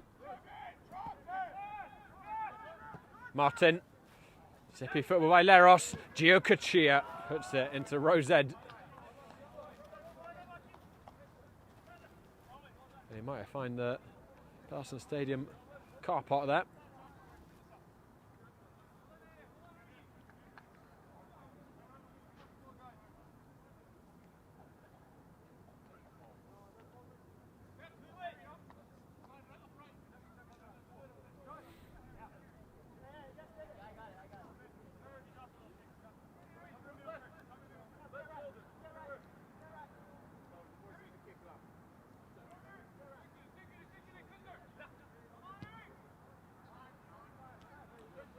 Jordan Balon.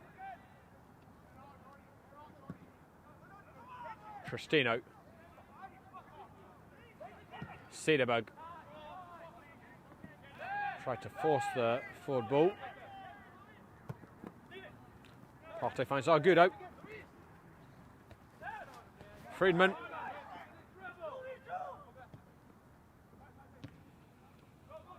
Balon again sticking to Chetty very closely. Hawkins doing well, the Englishman. He keeps that in. Bit to Castell. Granberg got his first touch wrong. Another change is imminent for Leros. Argudo. Chetty into Friedman. 25 minutes of normal time remaining. Still no goal. Very different affair to the last meeting between these sides, where we saw 7. Merkovic, he got caught late. The referee's going to see there's an advantage. Wasn't one.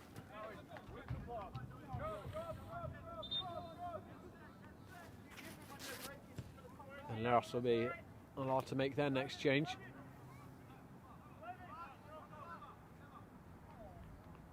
And that looks like another of Leros' recent November signings, Caleb Dancroix, who will come on.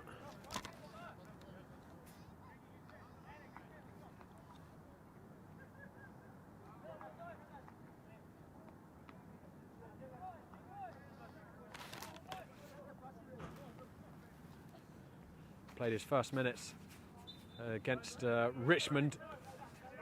And Leros' comfortable victory before Thanksgiving.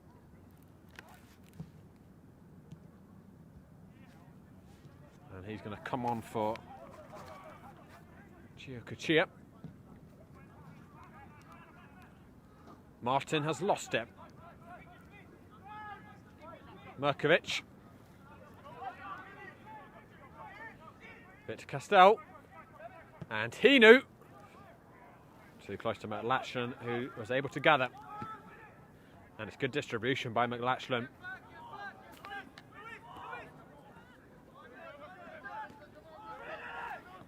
Here's Friedman, end to end here. Friedman cutting inside. Dancroix with his first touch. Frimpong timing his tackle well. Merkovic is going to look to set away James Tristino. By himself at the moment, the Pancyprian's top scorer. Gives it back to Bermudez and Merkovic. Chris Bermudez. Still Bermudez. Merkovic, a lot of white shots back now. Merkovic is going to look to fire it through all of them. Relatively tame effort. A couple of feet wide.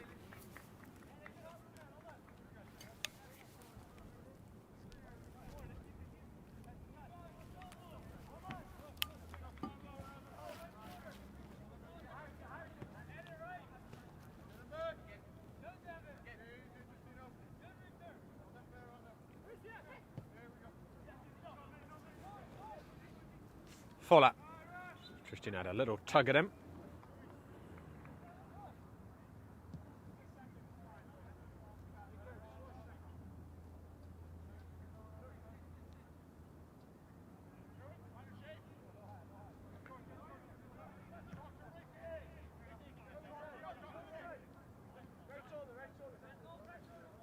warming up on the Pancyprian's bench at the moment.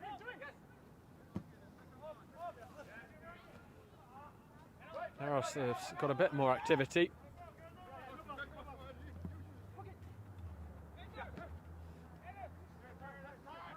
Kramberg. Frimpong winning that head up. Cederberg under a lot of pressure, helped out by Hawkins. One back by Martin. Balon composed. Cederberg. Really poor by Cederberg, just gifting that back to Leros. Fatazada. Shepherded out well by Harry Hawkins. And actually the Pancyprians do have a change coming on. I think it's head coach Joe Holland, who we haven't had the pleasure of watching too much this season since he took on the head coach role. Came on against Lansdowne at half-time and lasted about a minute. He got quite a heavy shoulder-to-shoulder tackle and landed very awkwardly. Had to go off injured. He's going to come on for Merkovic, and I think honestly that's a change the Pancyprians need. They are continuing to lose that midfield battle. Leros are finding their way through and able to drive at the Pancyprians back four all too often.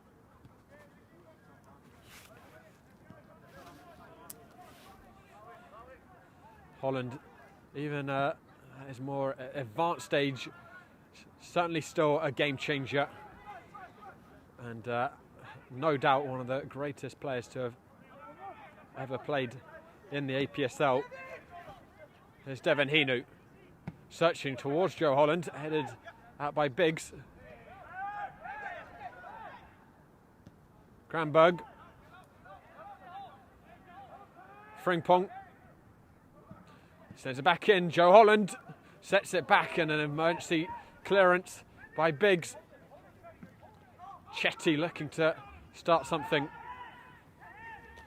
Balon has really stuck to Chetty like glue for most of the half, but this time he might have given him the slip. The flag is surely going to go up there against Arcudo. Chetty just a touch too many before he released that.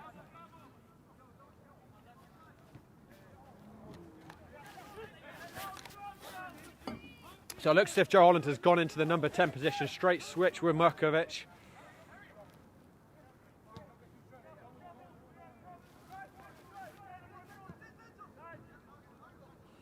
Frimpong.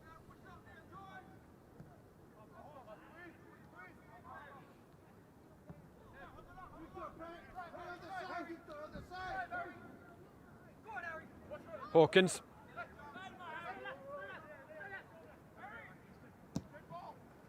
It's a good ball up to his fellow Englishman, Joe Holland. Castell. Hinu. Joe Holland just ran out of space.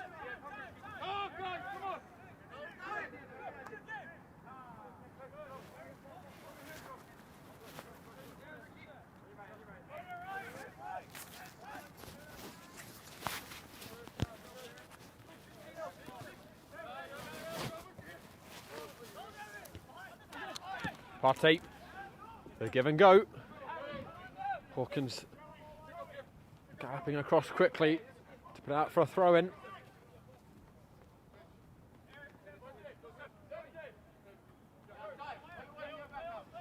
Fatazada.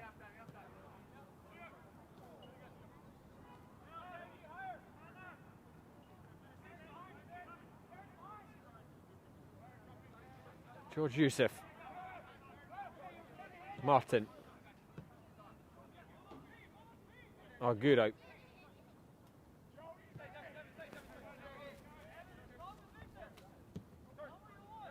Friedman.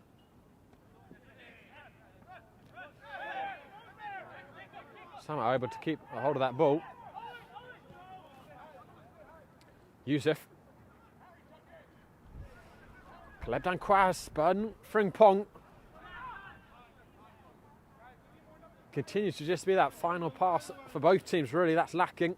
Well, guys, reminder, today's broadcast is sponsored by Umbro, who are celebrating 100 years of football You can learn more by going to ambropremier.com. A big thank you to them for being the presenting partner for Game and Frame in the 25-26 season.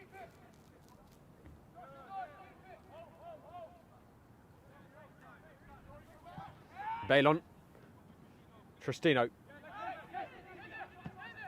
Cederberg floats it out to Victor Castell. Very good recovery touch by Castell to keep it in.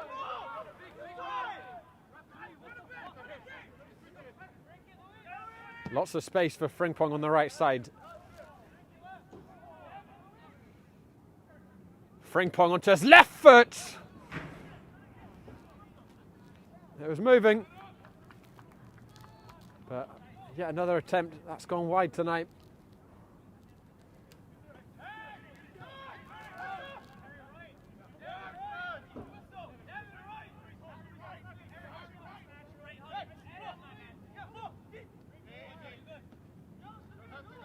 Fathazada. Shoulder to shoulder with his long-time teammate from the Pancyprians, Joe Holland. Argudo.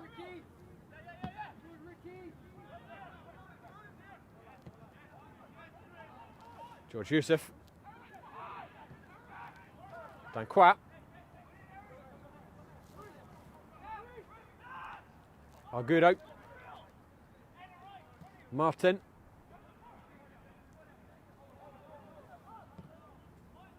There's Argudo. Fathazada pulling out wide. A couple of white shirts aiming for in the penalty area. Fathazada coming into the area. Skin Joe Holland. Fathazada drills it near post. And Levine there, a match for it. Was something special to beat Levine from that angle.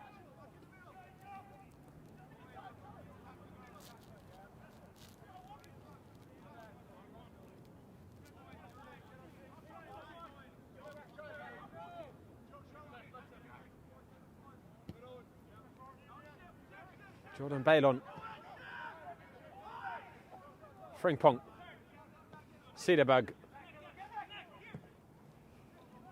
Down the channel towards Tristino, expertly brought away from rim by Foller.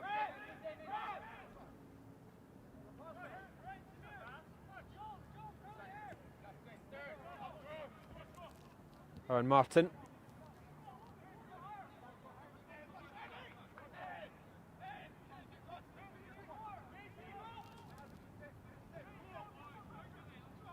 George Youssef.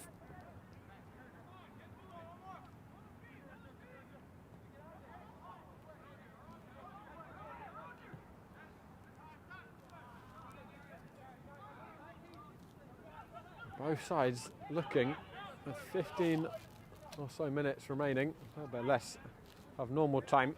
A little short of ideas, have to break the other down.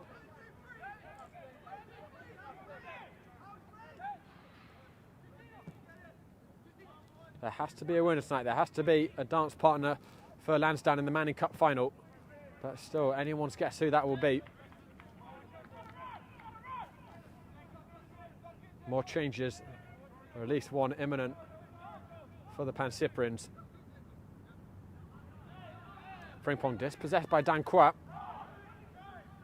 Argudo going for the long range lob. He had spotted Levine off his line, and we've seen Argudo on this very field score from further out than that. But that wasn't one of his best. Joe Holland.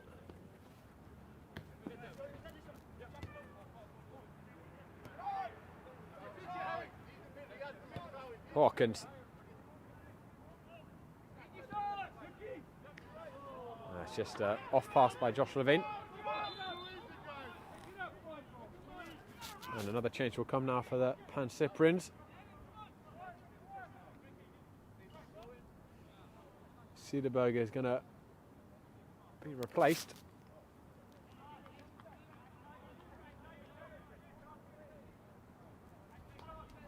Actually, excuse me, I think that's... no, yeah, it's Cederberg, and Granberg has dropped back now into the 6.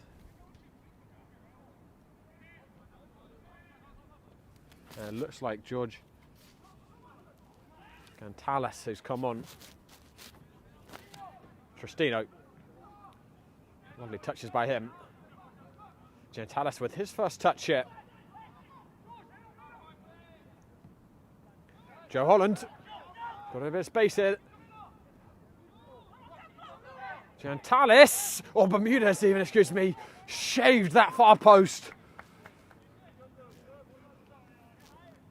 Drilled it low, fizzed across the turf. I think McLaughlin was beaten there. Had that been half a foot or so more to the left.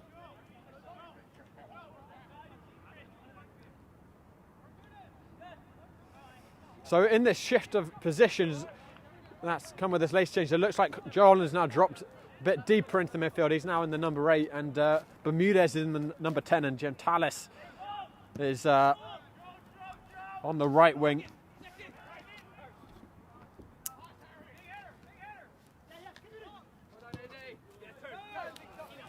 Cederberg, or Castel even, excuse me. Victor Castel still with it, just overran it.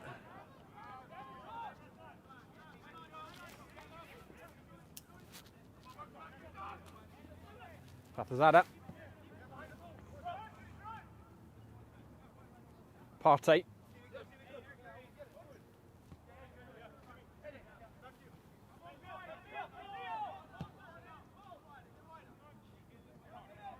Argudo.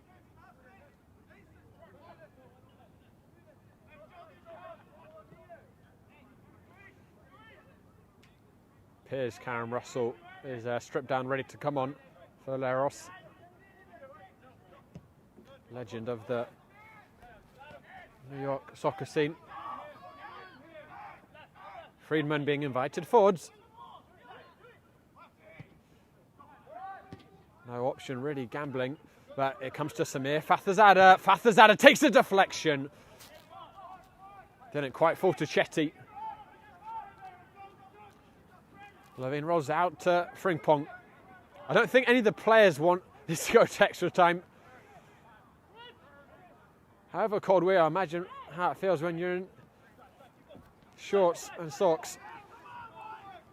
Here comes Gramberg driving forwards. What can the German do? Coming into the area. Gramberg looking for that top left corner. It's a good run forwards, but the effort well over the crossbar.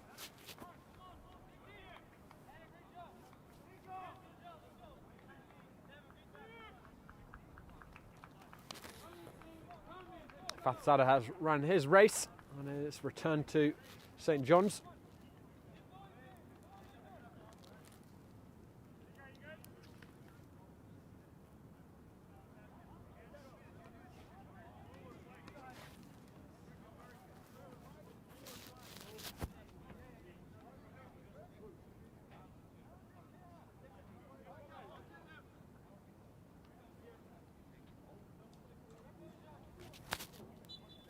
And it is Karim Russell on. He's going to slot straight into midfield.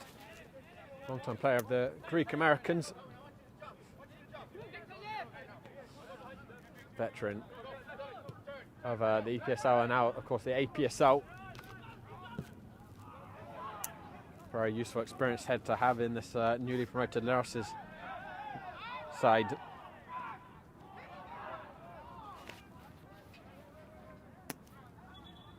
House for a foul there from the Pancyprians. It's Eric Frimpong who got brought down.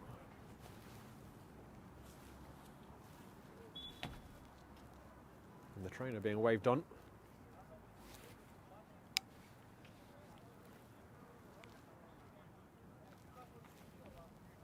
And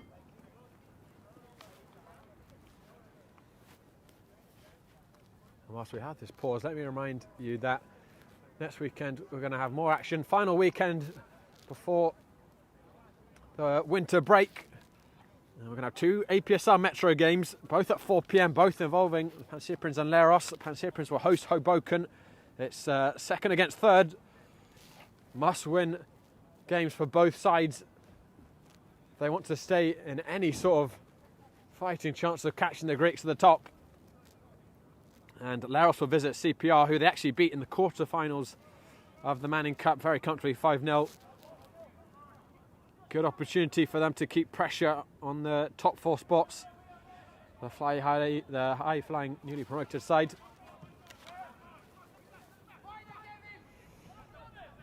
And that, unfortunately, is the end of Eric Frimpong's evening. Hopefully nothing too serious, but holding the hamstring. Joe Holland. Bermudez couldn't find a bit to cast out. It's Nico Diaz who's come on at right back. Danquois has got away from him. Poked in by Biggs, the centre back, who had made a lot of distance forwards.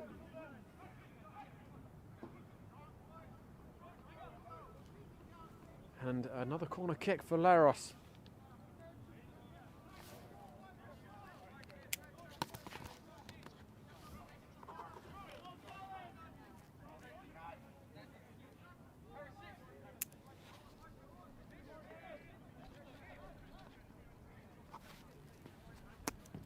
Swung in by Agudo. Cut out by Bailon, but at the expense of another corner.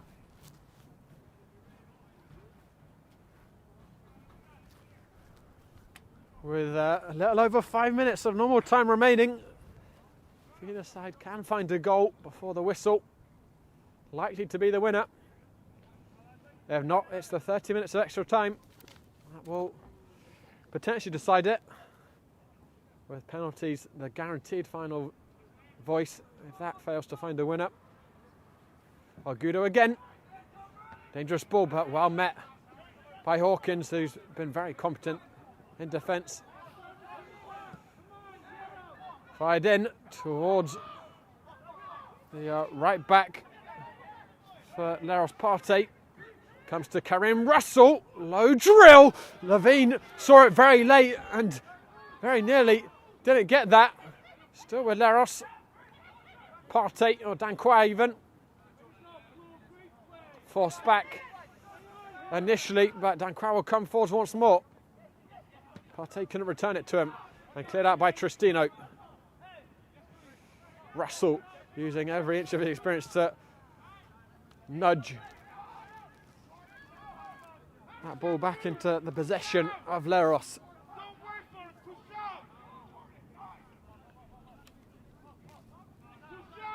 Biggs. Russell. Lovely drop of the shoulder, but Agudo lost his balance.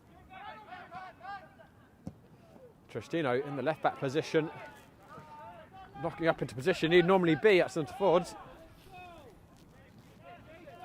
And talking of centre forwards, Philippe Jork is stripped down. Signed over the summer for the Pancyprians.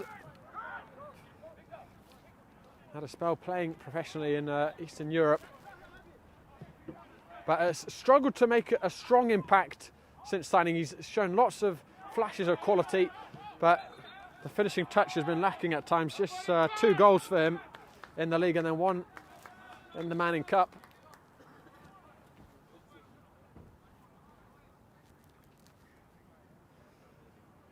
He's going to come on for James Tristino, who Leros overall did really well handling. Jork a different proposition, more height, slightly less pace perhaps. He's got a good pair of feet on him though, Jork, despite the formidable size. Partey's going to try and let this run out, and successfully does so.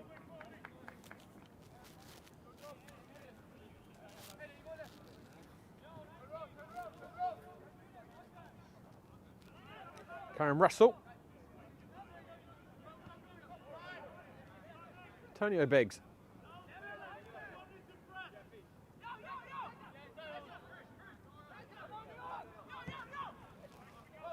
Couldn't find the feet of Martin. Levine clears the lines. Headed back where it came from by Agudo. Here's Danquois. Caleb Danquois. And Mason Chetty onto his right foot. Lost his footing at the crucial moment. Fuentes Diaz. Victor Castell.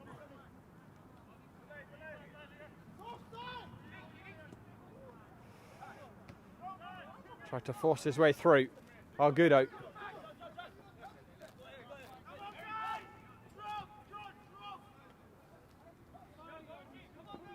Partey. Karen Russell, who's won an APSL national title with the Greeks in 22-24. Dan Quat. Got that second ball. Falls to Argudo. It's a triumphant return to St. John's for Luis Argudo. He may well be the match winner. 89th minute. And Argudo pokes it in from close range and possibly sends Leros to the Manning Cup final to meet Lansdowne Yonkers.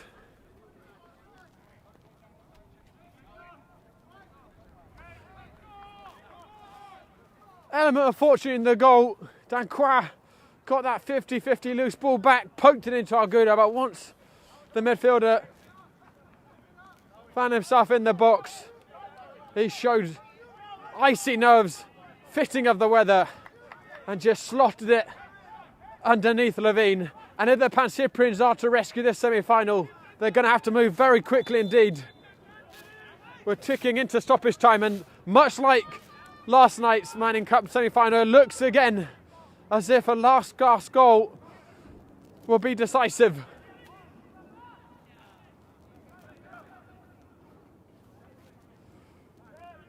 Oh, it just had to be in the script that one of the Pancyprian renegades who left over the summer went to Leros. Potentially has the decisive voice tonight with the winner. Diaz. Bermudez. Joe Holland. His ball across 6-yard box cut out before it can make much distance. Jordan Bailon. Devin Hinu. Cleared out by Biggs. Fortunately, we don't have the benefits of a fourth official board, so not sure how much stoppage time we're going to have. Leros are going to make another change. And it's Chetty who's going to go off. And he's going to use none of that pace to make his way off quickly. Also a change going to be made for the Pancyprians. Juan Moreno stripped down.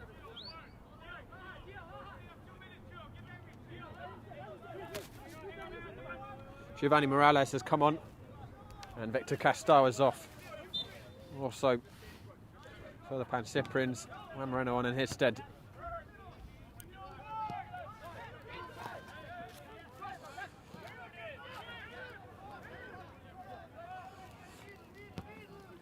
Oh, what a big milestone this will be for Leros. Only the second time they've met the Pancyprians. They've just been promoted to the APSL and they're about to knock out the 8-time winners of the Manning Cup and prevent them from making yet another Manning Cup final. Beyond it being a rivalry victory that they would have felt cheated out of with the way that they surrendered that 3-goal or the 2-goal lead with 20 minutes left a month ago, but it looks as if Luis Argudo has made that right.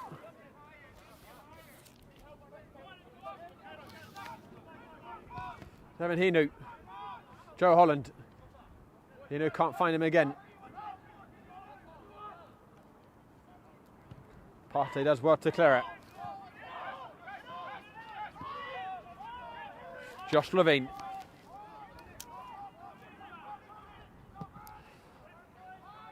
Pancyprians have got to throw their kitchen sink at it. Flicked on. Gonzalez. 2 on him. And couldn't escape from Danquois. Morales gives it back to Danquois. Being urged to go down to the corner flag. But They didn't have much time to work off the clock there, Leros. They have beaten the Pancyprian Freedoms on their first visit to St John's Belsen Stadium. Luis Argudo with a 90th minute winner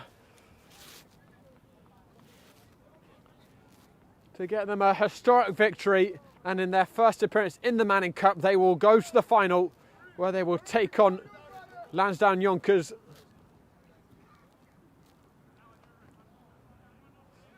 A back and forth game, could have been plenty more chances, goals, excuse me, there have been a lot of chances, but just the final finish lacking until right at the death, where Argudo found the decisive voice.